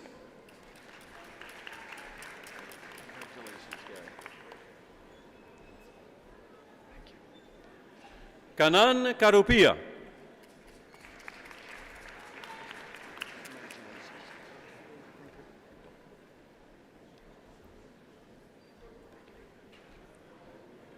Preti Kumara Velam Yutam Preti.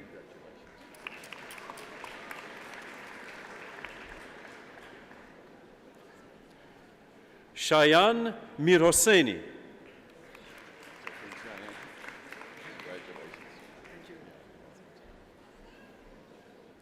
Mukta Ravindra Nandanwar.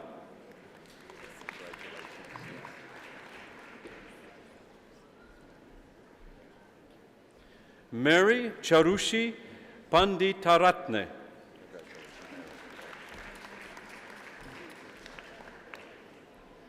Dinesh Peranantam.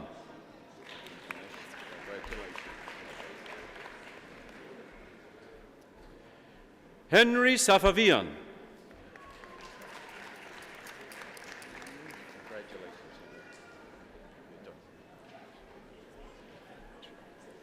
Nazia Akhter Chaiti.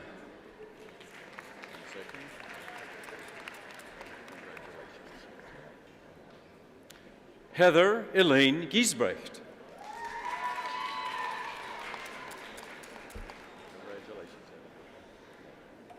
Maxine Lam.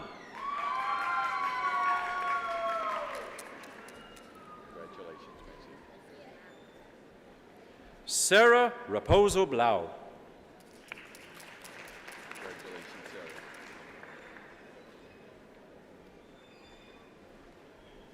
Carrie Ann Spence. Shake your hand in a second. Would you turn around?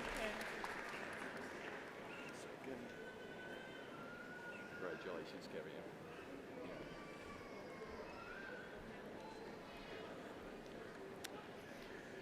Ann. Priyanta Kumara Wenga Pulyarach Shi. Congratulations.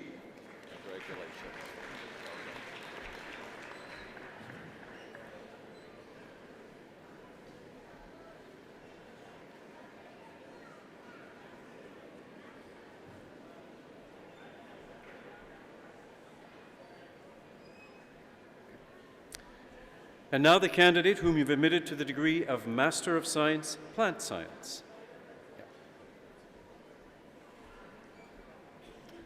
Rachel Lee Evans.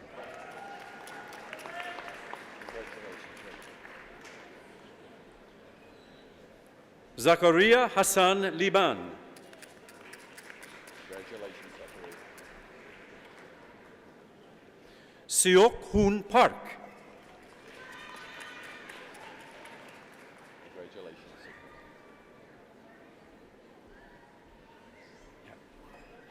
Zesong Yi.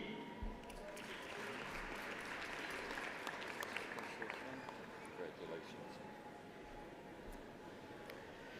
And now, Mr. Chancellor, I'd like to present the candidates whom you've admitted to the degree of Master of Science, with Associate Dean Ben Lee hooding the graduates.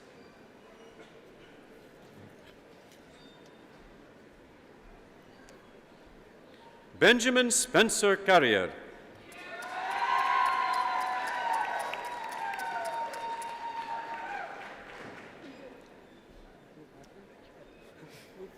Kevin Alexander Crook.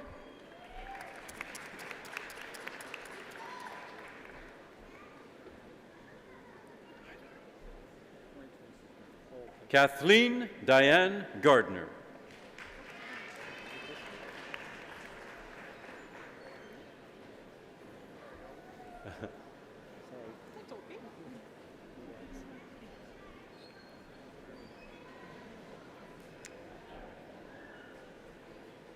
Nola Kimberly Geard.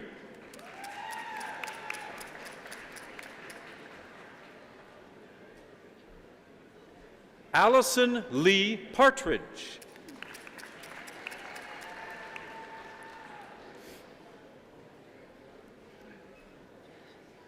Heidi Marlise Peterson.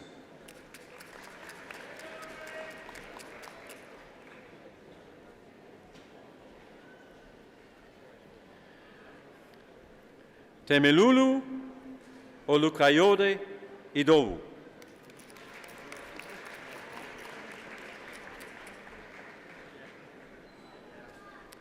Christopher James Ivera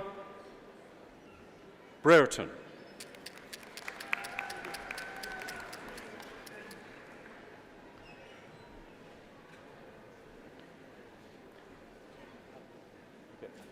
Emd Adnan Alam Khan.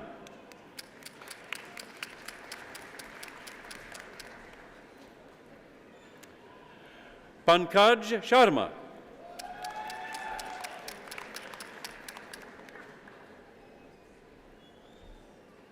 Thank you. Gursimar Deep Singh.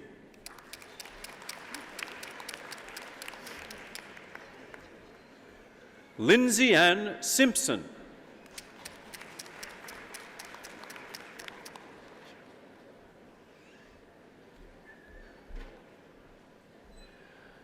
Gang Jian.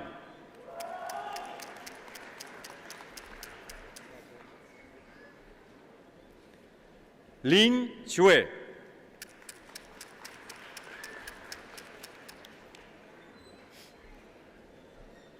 Yi Yang.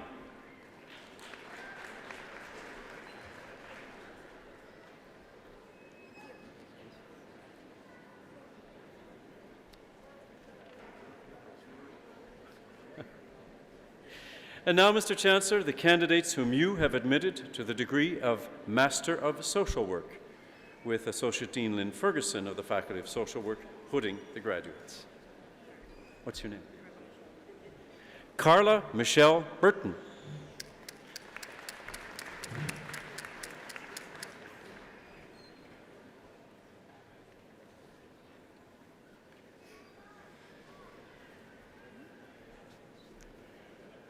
Callistus Ekena.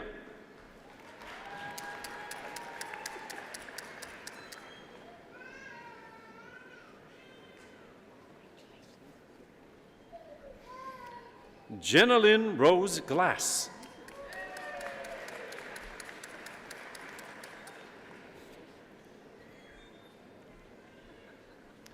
Allison Emma Hamilton.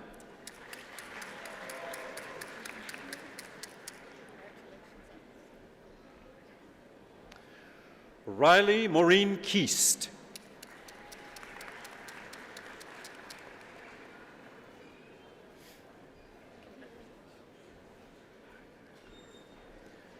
Mildred Masenda Matanga.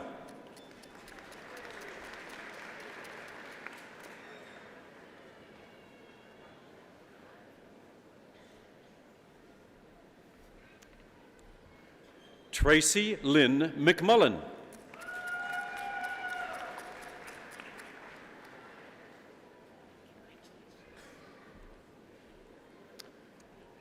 Peter Navrot.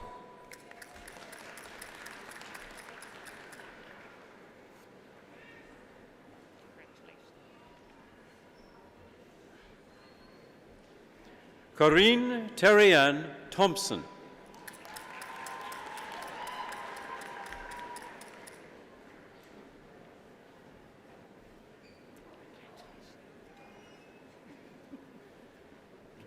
Inez Jacqueline Vistrasil.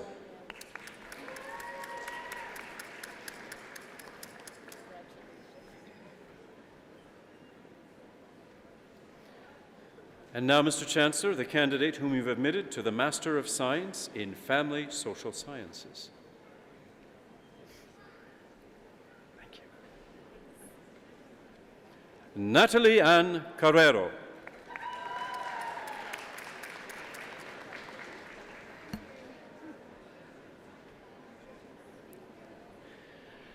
Now on to the bachelor's degrees. Mr. Chancellor, may I present the candidates whom you have admitted to the degree of Bachelor of Science in Agribusiness.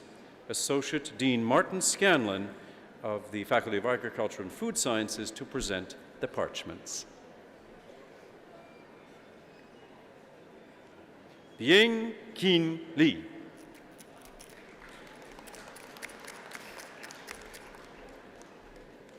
Carl Cameron Stewart.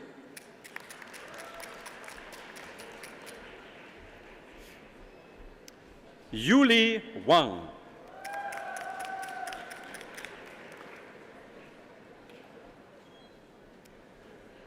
And now, Mr. Chancellor, the candidate whom you've admitted to the degree of Bachelor of Science in Agriculture. Dana Rose Mitchell.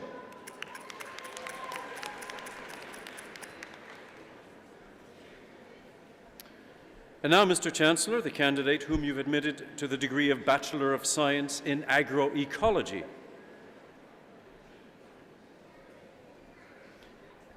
Caitlin Leah Patterson.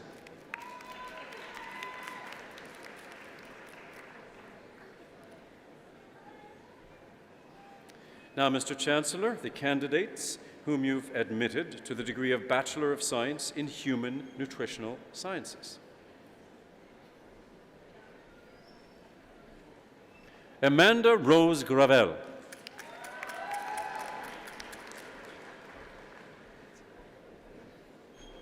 Zimei Li.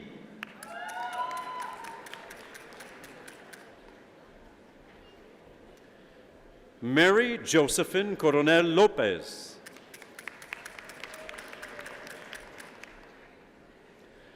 Zena Jean Caroline Mackay.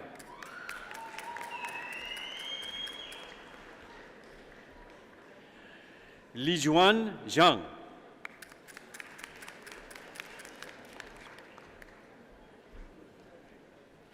Shi Zhu.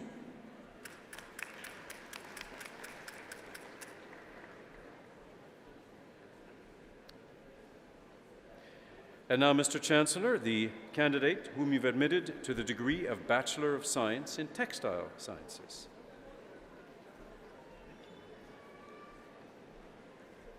Céline Louise Bonneville.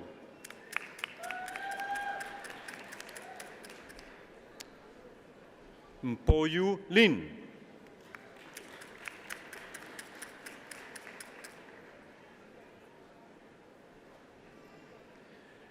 Now, Mr. Chancellor, the candidates whom you've admitted to the post-baccalaureate diploma in agrology.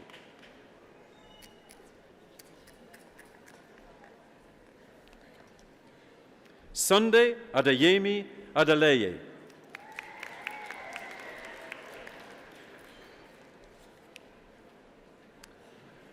Nathaniel Akinwale Akinkunmi.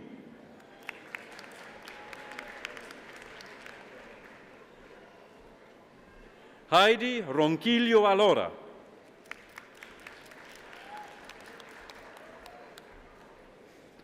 Ana Teresa Angeles Altura.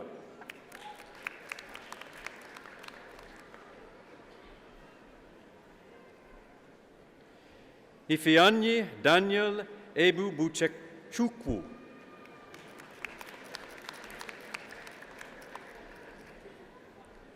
Noel Generoso.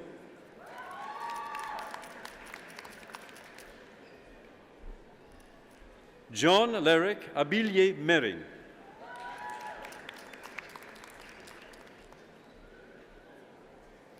Abiodun Oluwatosin Ojo.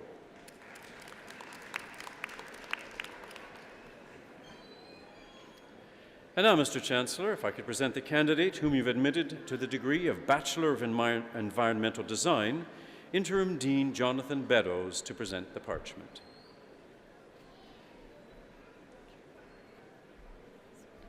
Kurt Andrew Anos.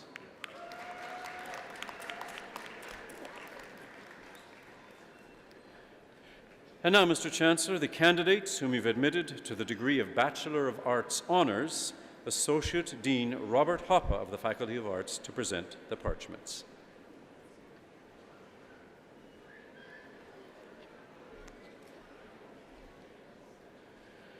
Sobamate Jane Amakri.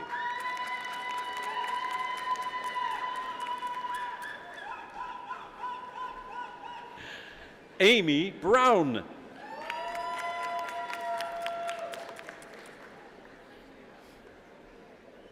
Corey Chan.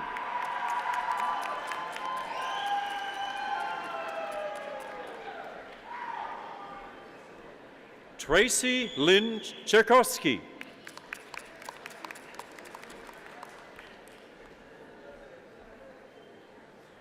Julia Maria Demkowitz.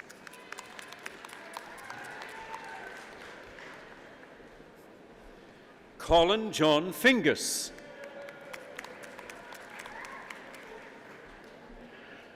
Laura Michelle Hastings.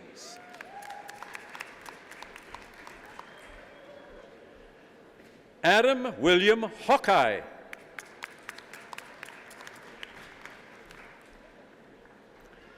Rebecca Jean Quinn Davis. Jessica Olivia Summers.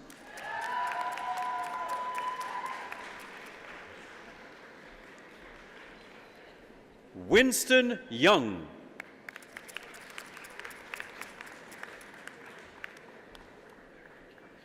Brittany Asha Young 10.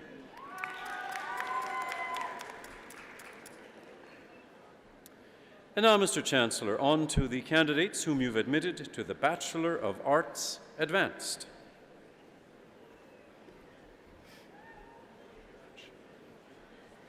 Menal Mohamed Al-Feki.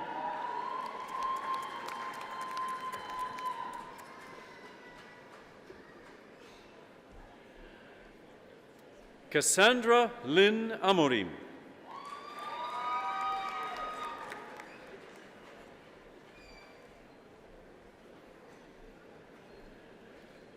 Adejumoke Ngozi Ayodeji.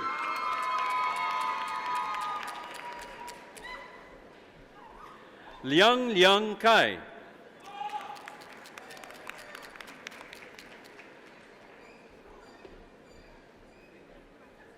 Jiaorui Dao.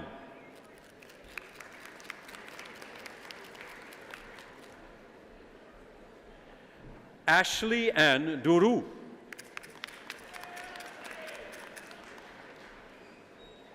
Okay. Oluwayotoin Omolara Elusakin.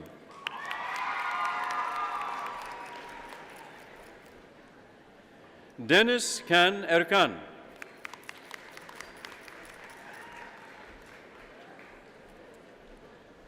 Desola Adoronke Fakayejo.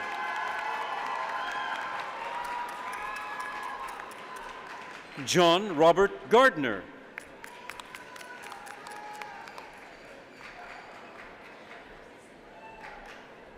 Sarah Min.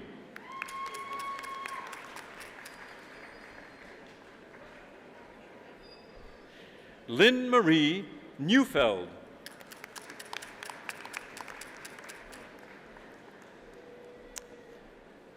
Fabian Javier Olivares.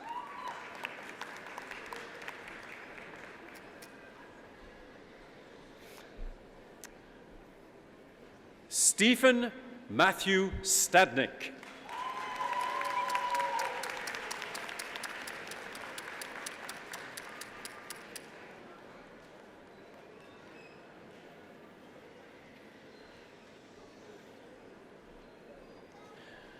Virginia Luella Mary Ulyott.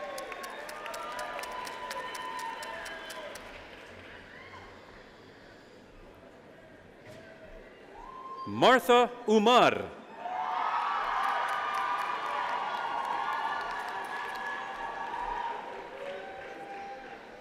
Leslie W.S. Wong.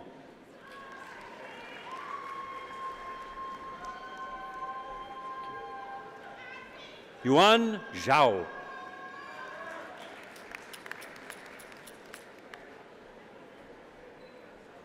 And now, Mr. Chancellor, the candidates whom you have admitted to the degree of Bachelor of Arts Integrated Studies.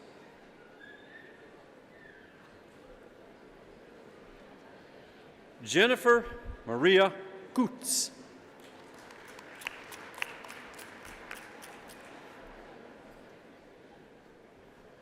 Joanne Alexandra Machado.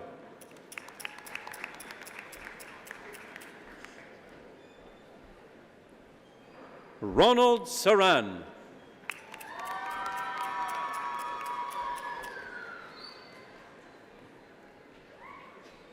Now on to the candidates, Mr. Chancellor, that you have admitted to the degree of Bachelor of Arts. MD Mustaba Ali.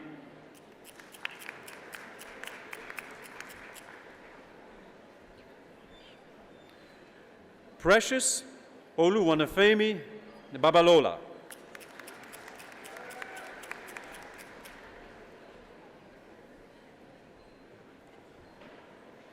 Megan Lucia Bartmanovich. Kevin Anthony Bergen.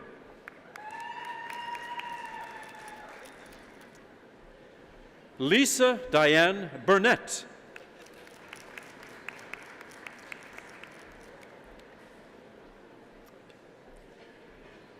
Jessica Ghislaine O.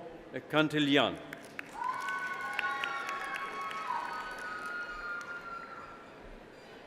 Clarissa Marie Castellan.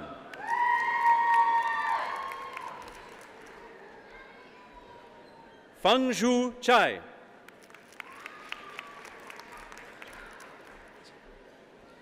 Jie Chen.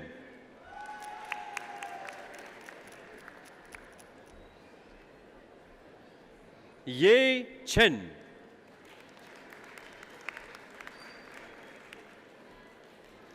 Zheng Qi.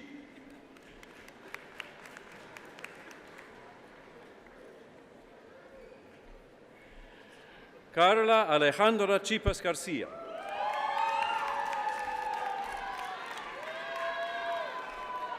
Jordan Alexander Cochran.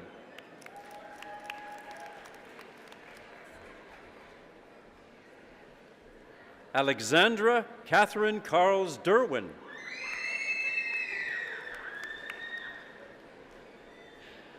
Sarah Alisa Marie Dinoto.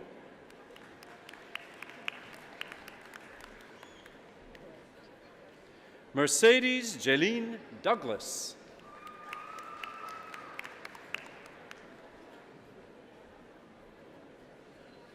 Nabil Fakour.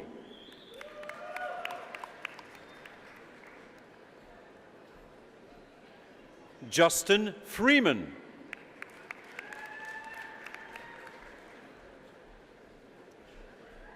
Kristen May Fraze.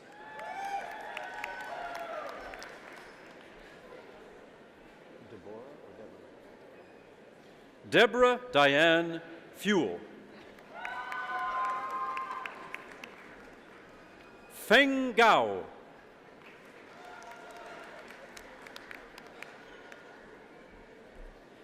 Qinlu Ge.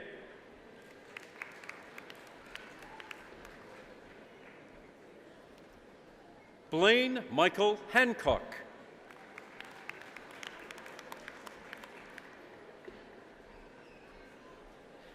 Kili He.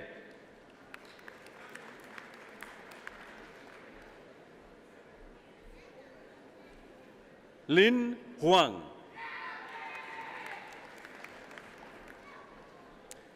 Min Feng Hu.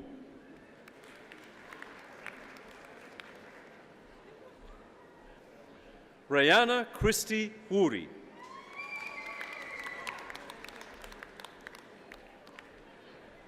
Kangren Hu.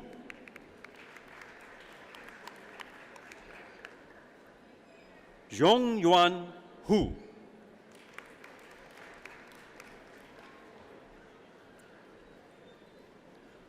Mohammed Wakar Hussein.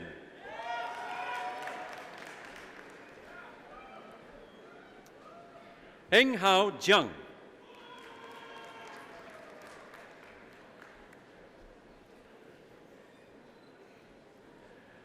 Pritesh Mavji Ketani.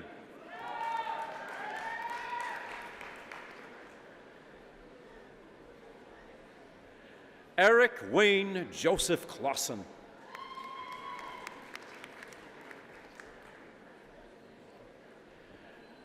Shelby Aaron Konopsky.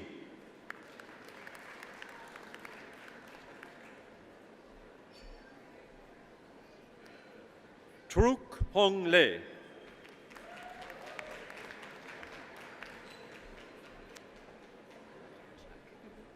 Krista Allison Leganchuk.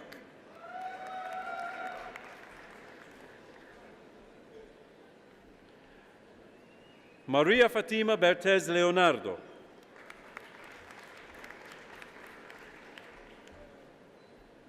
Zhe Li.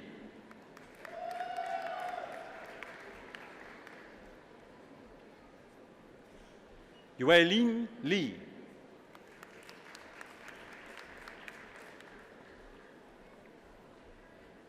Yuwen Liang.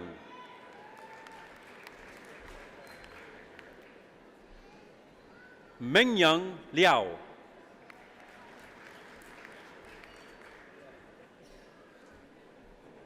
Kane Liu.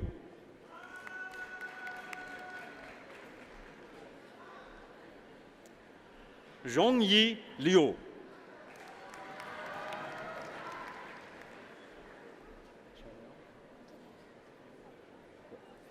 Chanel Dene Loveland.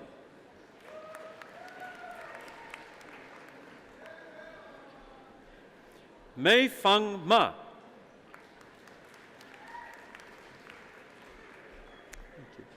Monica Ma.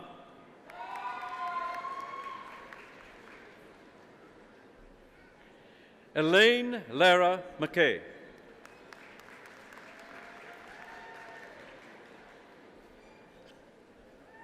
Maya Malcherek.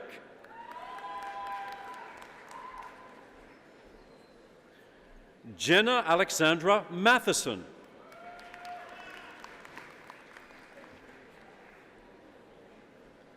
David Jonathan Norman McLeod. Mark Nicholas Morrison.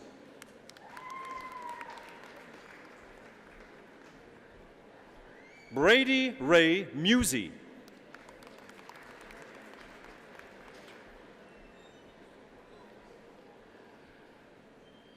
Suilanji Faith Nachinga.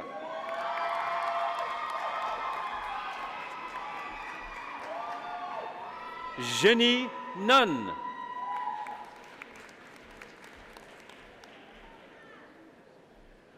Mohammed Mustafa Nikar.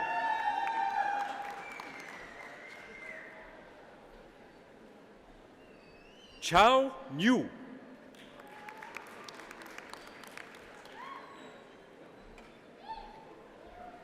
Emmanuel Edwin Ogiake.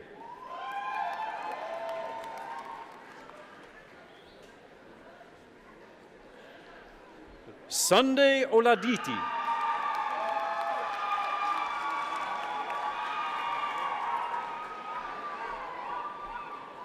Olivia.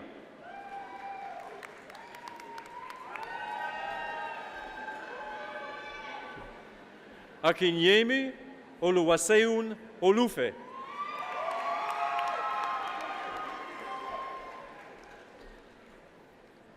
Yuan Mu Pan.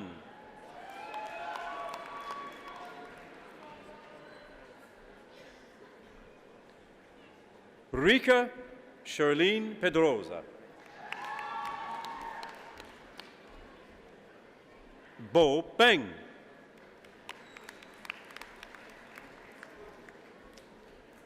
Sherry Lynn Pierce.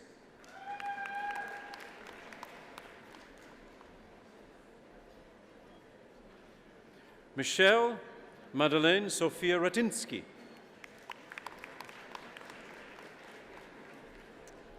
Lisa Diane Reeves.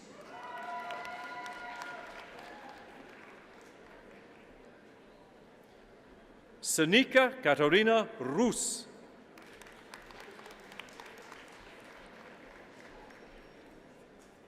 Nagisa Sader.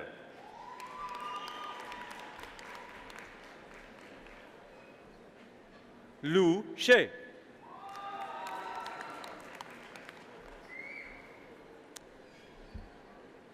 Jai Song.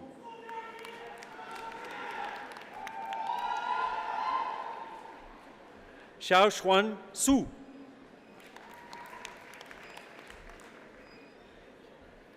Ruikai Tang.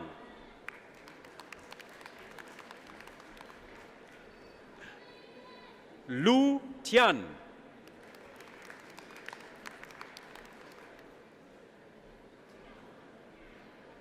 Anna Margaret Jaden McClement.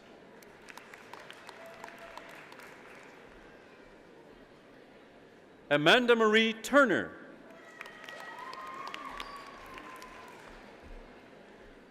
Jeffrey Michael Vallis.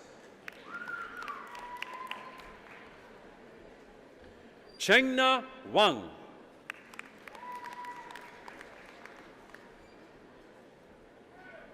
Fan Wang.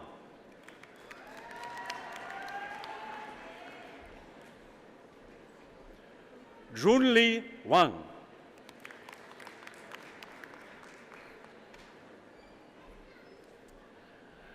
Mengyao Wang.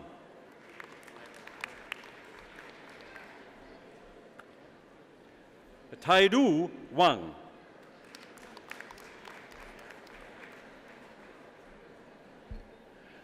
Yashu Wang.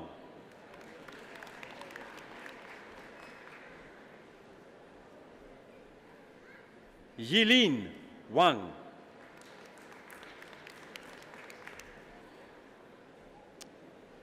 Braden Terrence Webb.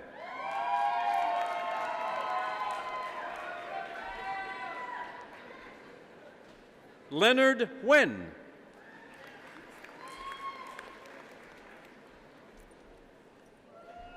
Yan Wen.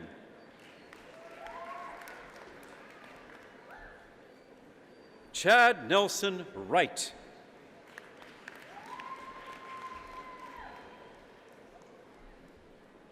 Rui Chin Wu.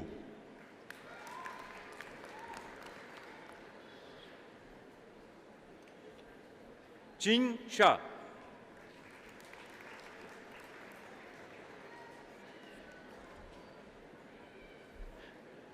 Xuan Shao.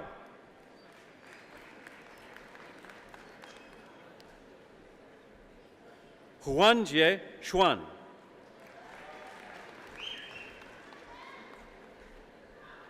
Zihui Ye.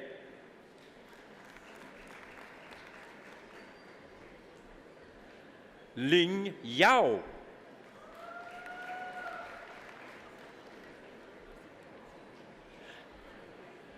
Wenan Yu.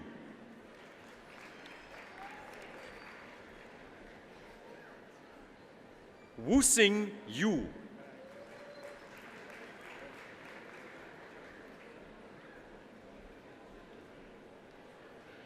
Wenqian Zhan.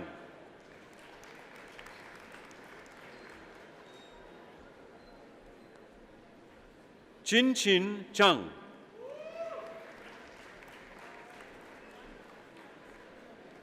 Run Cheng Chang.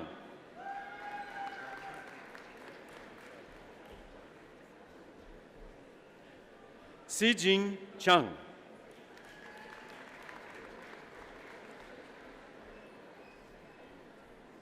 Yu Zhao Xiao.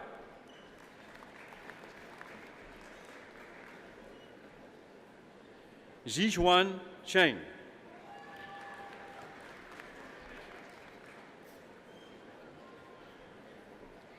Lincoln Zhu.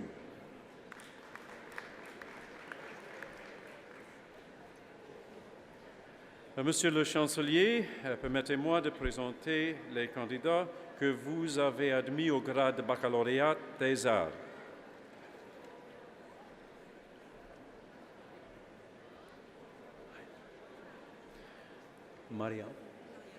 Mariam Bere Dembele.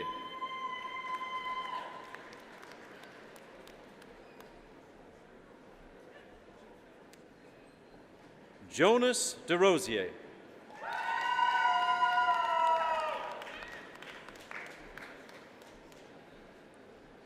Laura Marquier Enouche.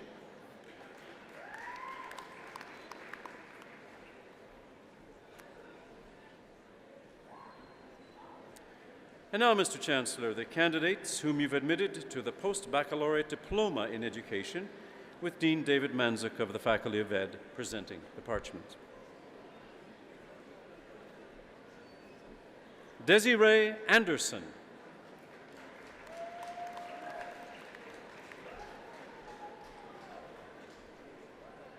Raj Karen Kaur Brar.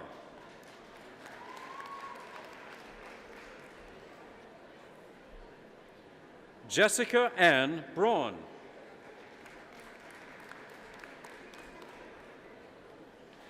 Matthew Wayne Buck.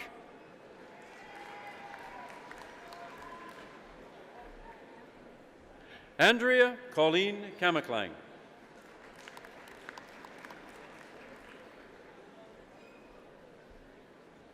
Christopher David Chiapetta.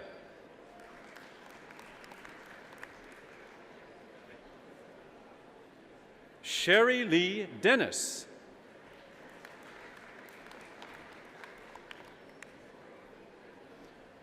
Margaret Mary Dera.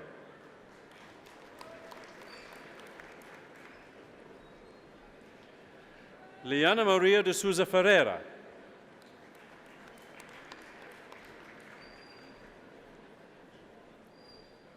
Shelley Gaucher Hauta.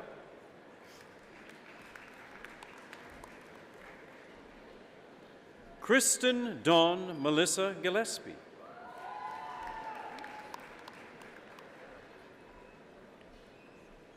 Candace Susan Kosak.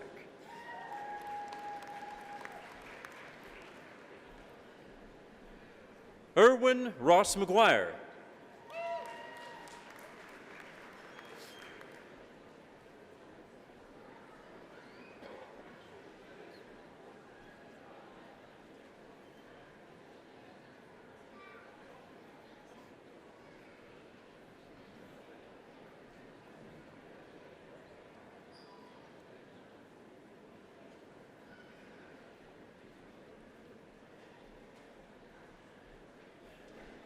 Maureen Ann Nash.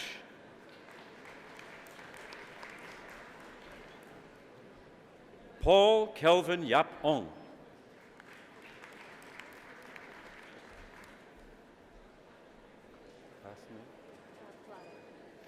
Ashley Dawn Paladik.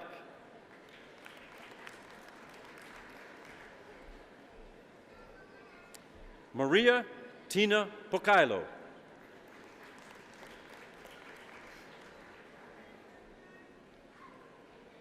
Brianne Lauren Pomeroy.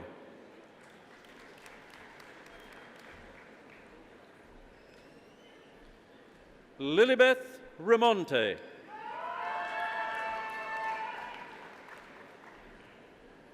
Terrence Royce Scarban.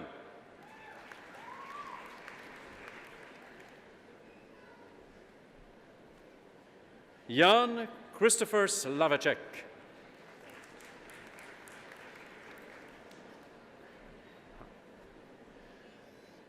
Paula Leanne Swaney.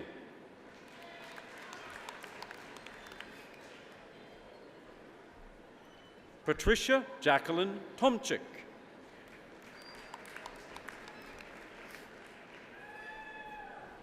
Fritzerald Asinas Villanueva.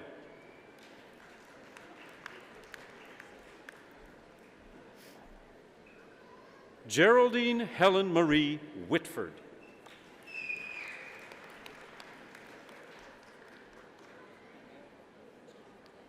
Monsieur le Chancelier, permettez-moi de présenter la candidat que vous avez admis au grade diplôme post-baccalauréat en éducation.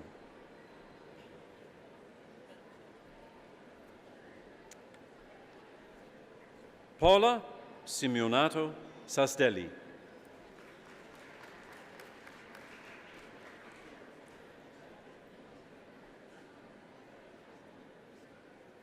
And now, Mr. Chancellor, on to the candidates whom you've admitted to the degree of Bachelor of Science in Engineering Biosystems, Dean Jonathan Beddoes of the Faculty of Engineering, to present the parchments.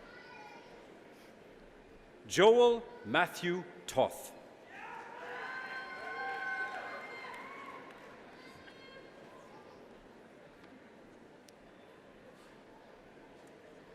And now, Mr. Chancellor, the candidate whom you've admitted to the degree of Bachelor of Science in engineering, electrical, civil. There we are, civil, yes. Cindy Nguyen.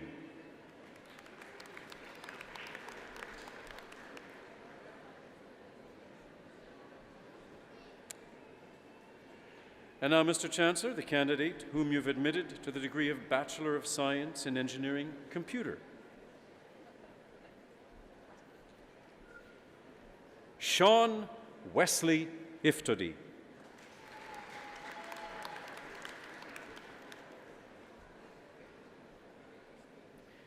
Now, Mr. Chancellor, the candidates whom you've admitted to the degree of Bachelor of Science in Engineering, Electrical. Ying Yang Wu.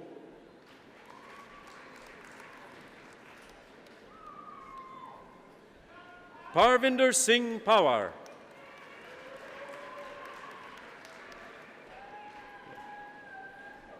Ai Yue Wang.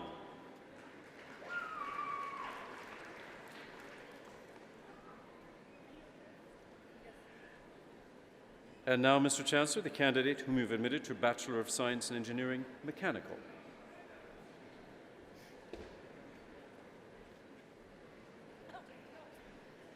Ermosele Asibor.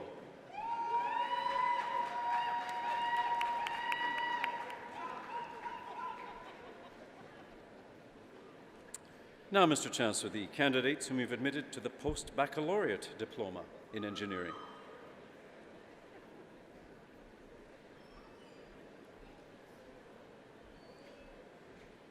Gerard Euclid Hernandez Batara.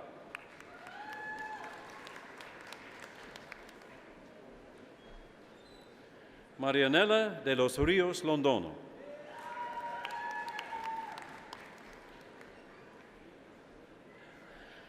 Olayinka Olawepo Martins Olarawe Wahu.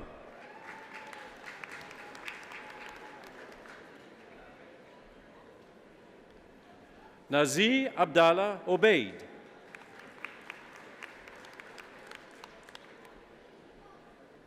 Truong Hu Chuan Truong.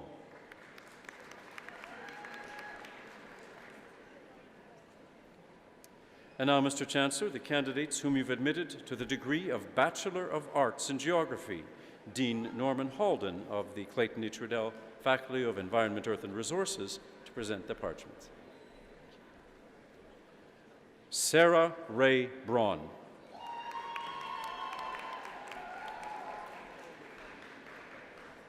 Brent Jeffrey Gideon McIntosh.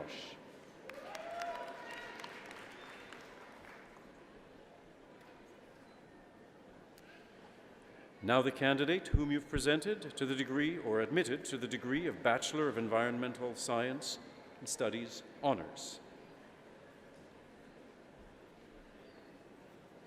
Justine Marcel Spearman.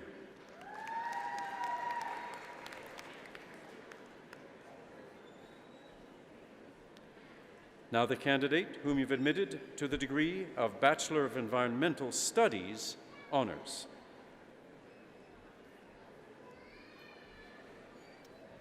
Samantha Nicole Cortez.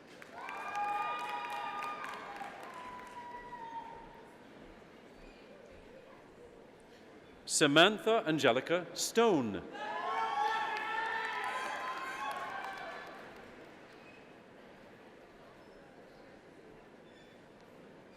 And now, Mr. Chancellor, the candidates whom you've admitted to the degree of Bachelor of Environmental Studies, Major.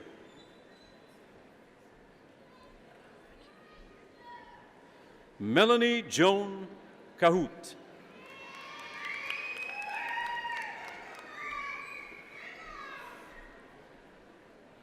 Janie Nicole Cron.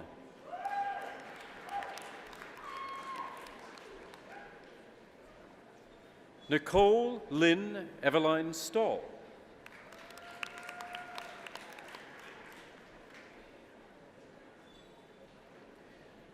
Now, Mr. Chancellor, the candidate whom you've admitted to the degree of Bachelor of Environmental Studies.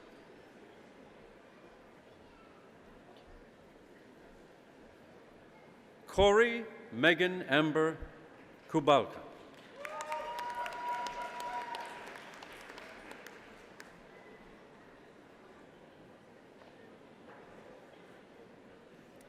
Now, Mr. Chancellor, the candidate whom you've admitted to the degree of Bachelor of Geological Sciences, honours.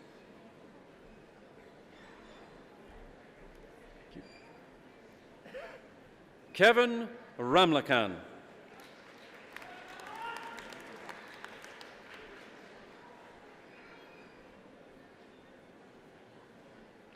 And now, Mr. Chancellor, the candidate whom you've admitted to the degree of Bachelor of Geological Sciences, Major.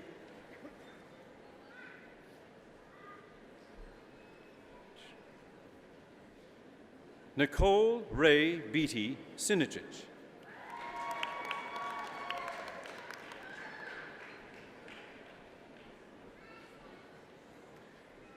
Now the candidate whom you've admitted to the degree of Bachelor of Geological Sciences.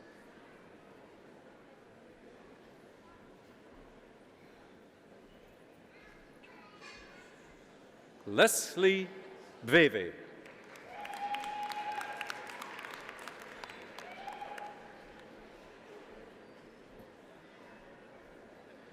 Steve Kachapili.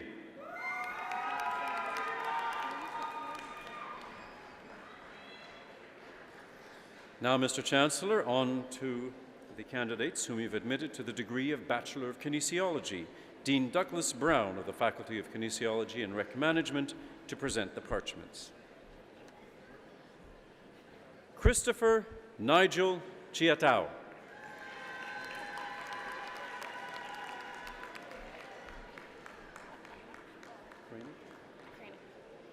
Leah Ray Kranick.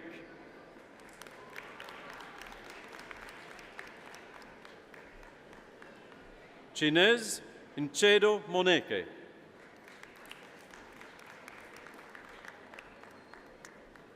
Diana Peters.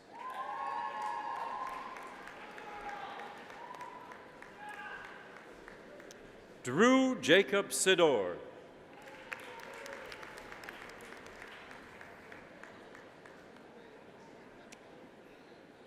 And now, Mr. Chancellor, the candidate whom you've admitted to the degree of Bachelor of Physical Education.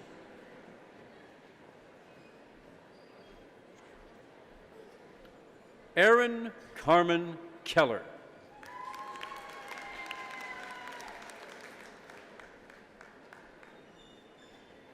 Now, Mr. Chancellor, the candidates whom you've admitted to the degree of Bachelor of Recreation Management and Community Development.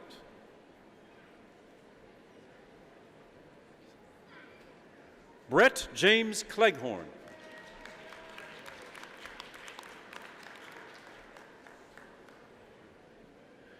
Stephanie Gill.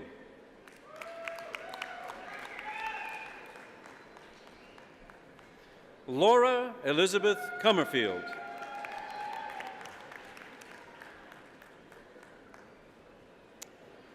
Holly Margaret Radcliffe.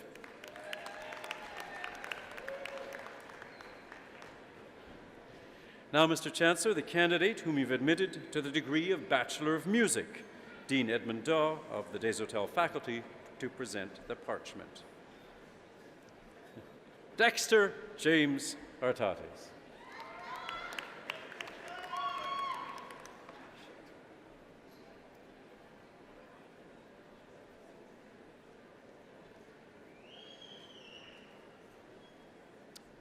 Now, Mr. Chancellor, the candidates whom you've admitted to the degree of Bachelor of Science Honours, with Associate Dean Ben Lee of the Faculty of Science to present the parchments.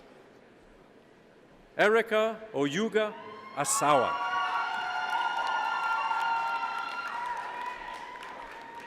Kevin Richard Byros Novak.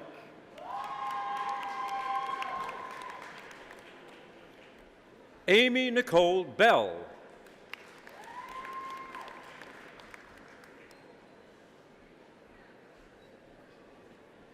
Pepe Gu.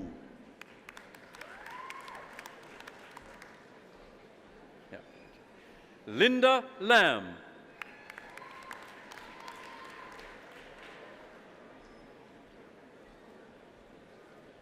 Ming Sung Leslie Lau.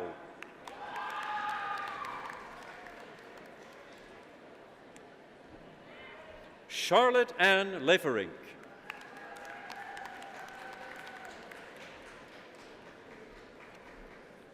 Jing Lu.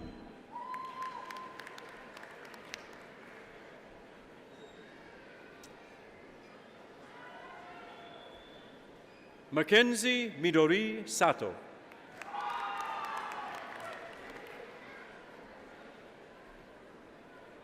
Angela Yuen.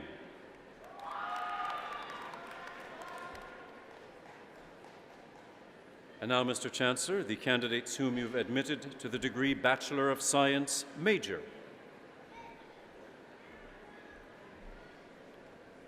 Nafisa Hassana Abubakar.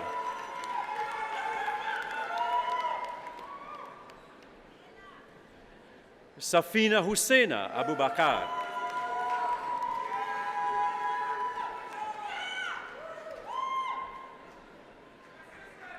Prabdeep Kaur Bajwa.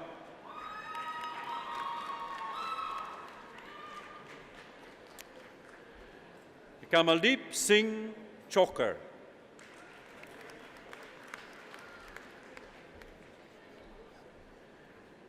Isabella Alicia Chmel.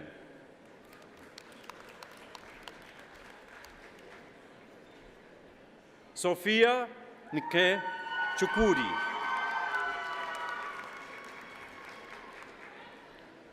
Roman Demchishin.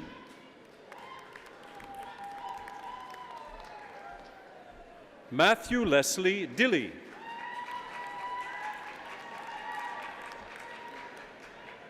Sarah Alice Doak.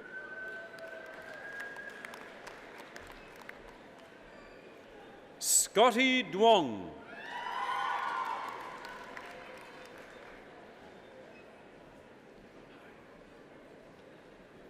Delia Frater.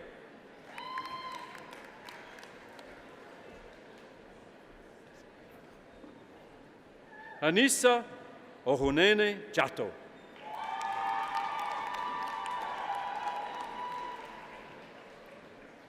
Kristen Comer.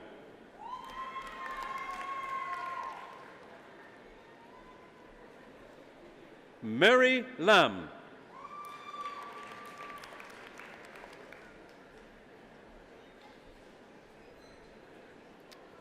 Madeline Laverne.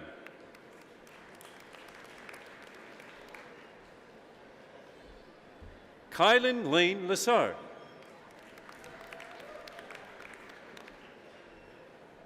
Kevin Lee.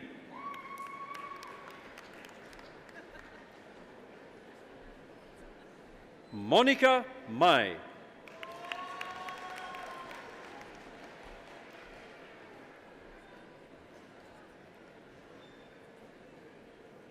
Al John Cusino Novesio.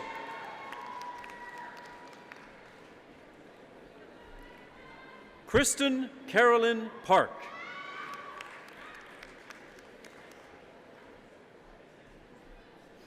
Jennifer Frances Pearson.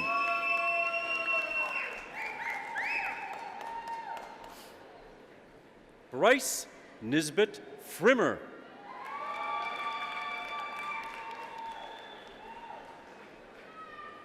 Yvonne Foe.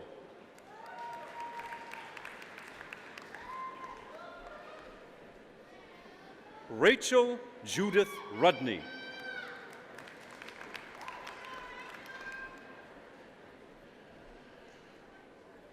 Jennifer Mary Patricia Setlak.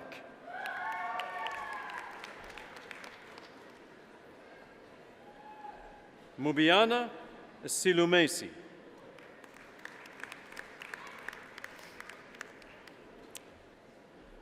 The Governor General's Silver Medal Award winner, Monty Maninder Singh.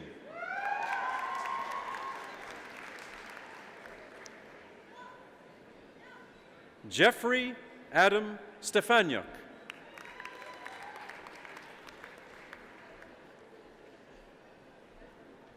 Kelsey Joanna Stovall.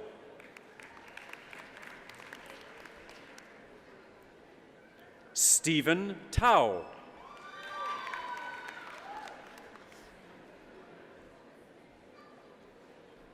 Michael Tran.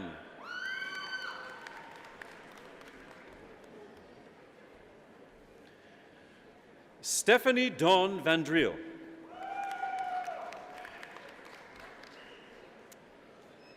Carrie Lynn Witherspoon.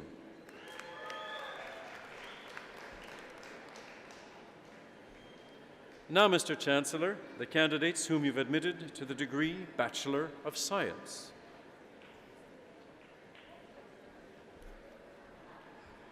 Xin Xiao Chen.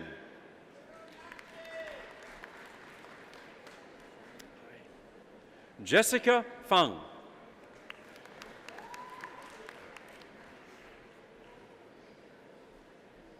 Elena Victoria Goodman.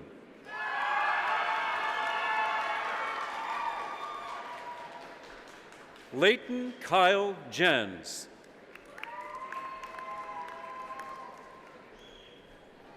Henry Lay.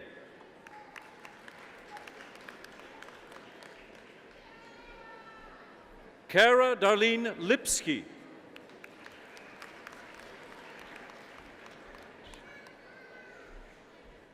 Mirella Memedevich.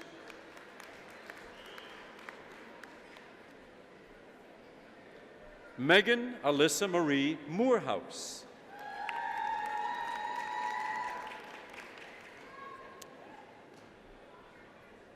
Elizabeth Funke Okewumi.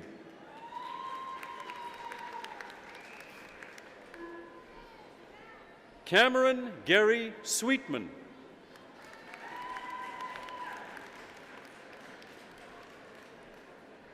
Dale Richard Taylor.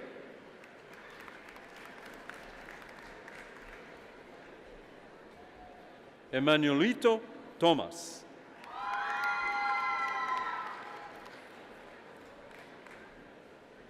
Catherine West.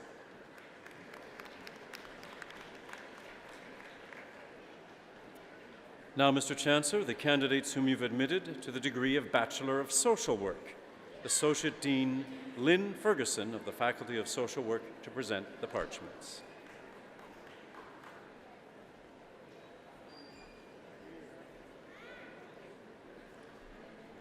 Catherine Patricia Baudouin.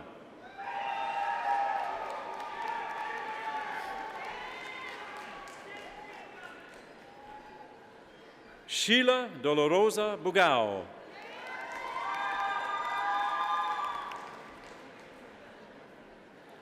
Chelsea Ray Cardinal.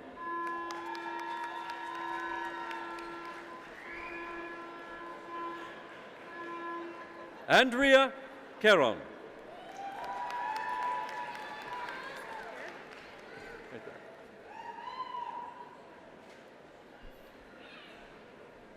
Laura Chan.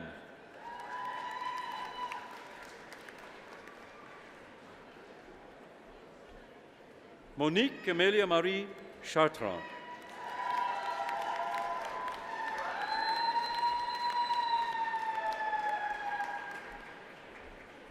Nina May Crawford.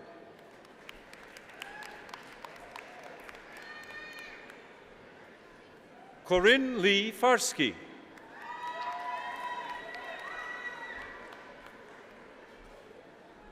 Deborah Marie Fair.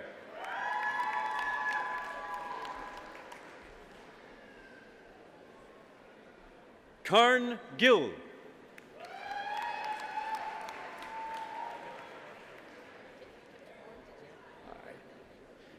Jennifer Ann Hearn.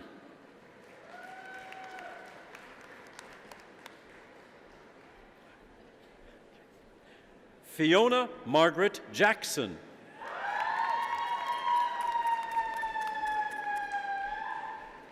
Tui Lam.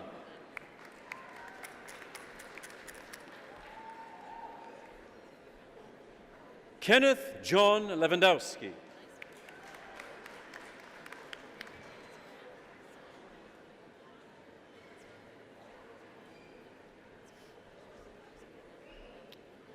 Lisa Maria Newman.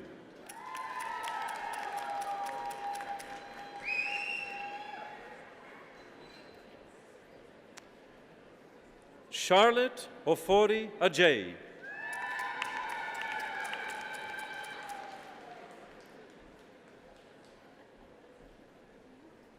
Christine Lynn Perry.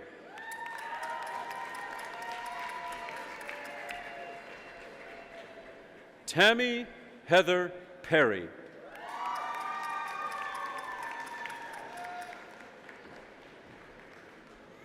Yvonne Rosales.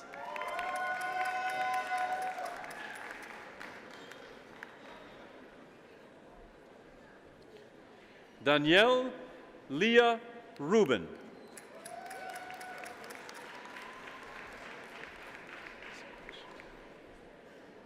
Haley Janine Shepard.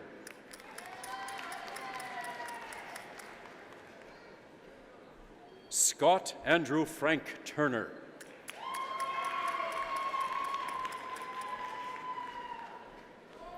Verna Wilson.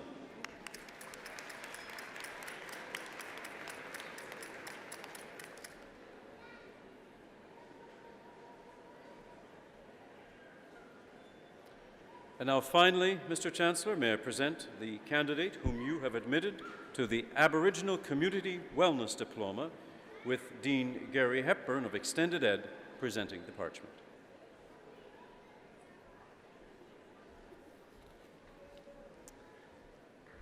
Sarah Maud.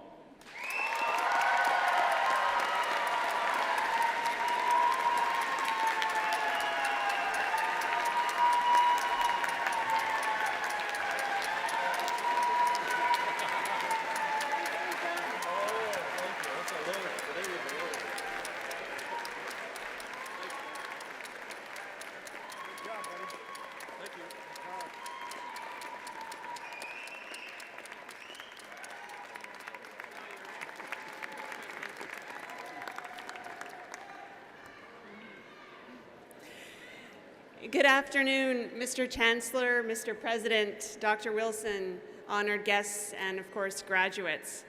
I'm Kim Metcalf, and I have the privilege of being the president of the Alumni Association of the University of Manitoba. Congratulations.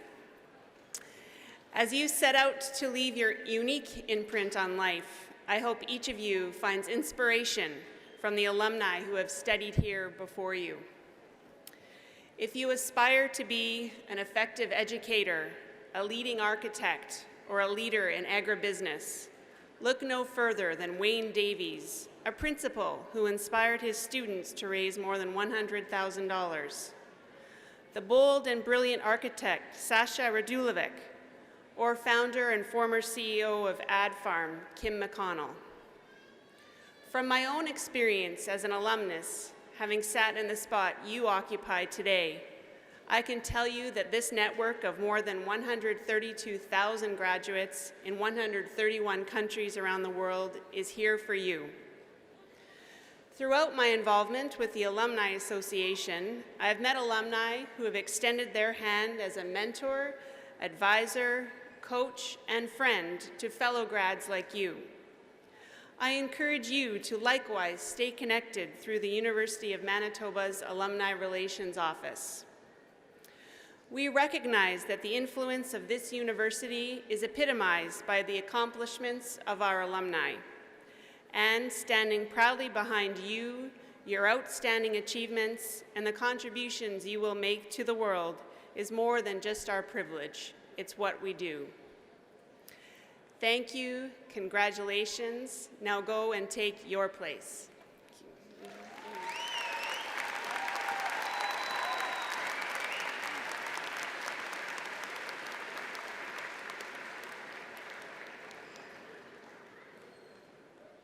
As we leave, I would ask audience members to stay in your seats until the academic procession has left the room, and then follow us to the Max Bell Fieldhouse for refreshments afterwards. And now declare this session of convocation to be closed.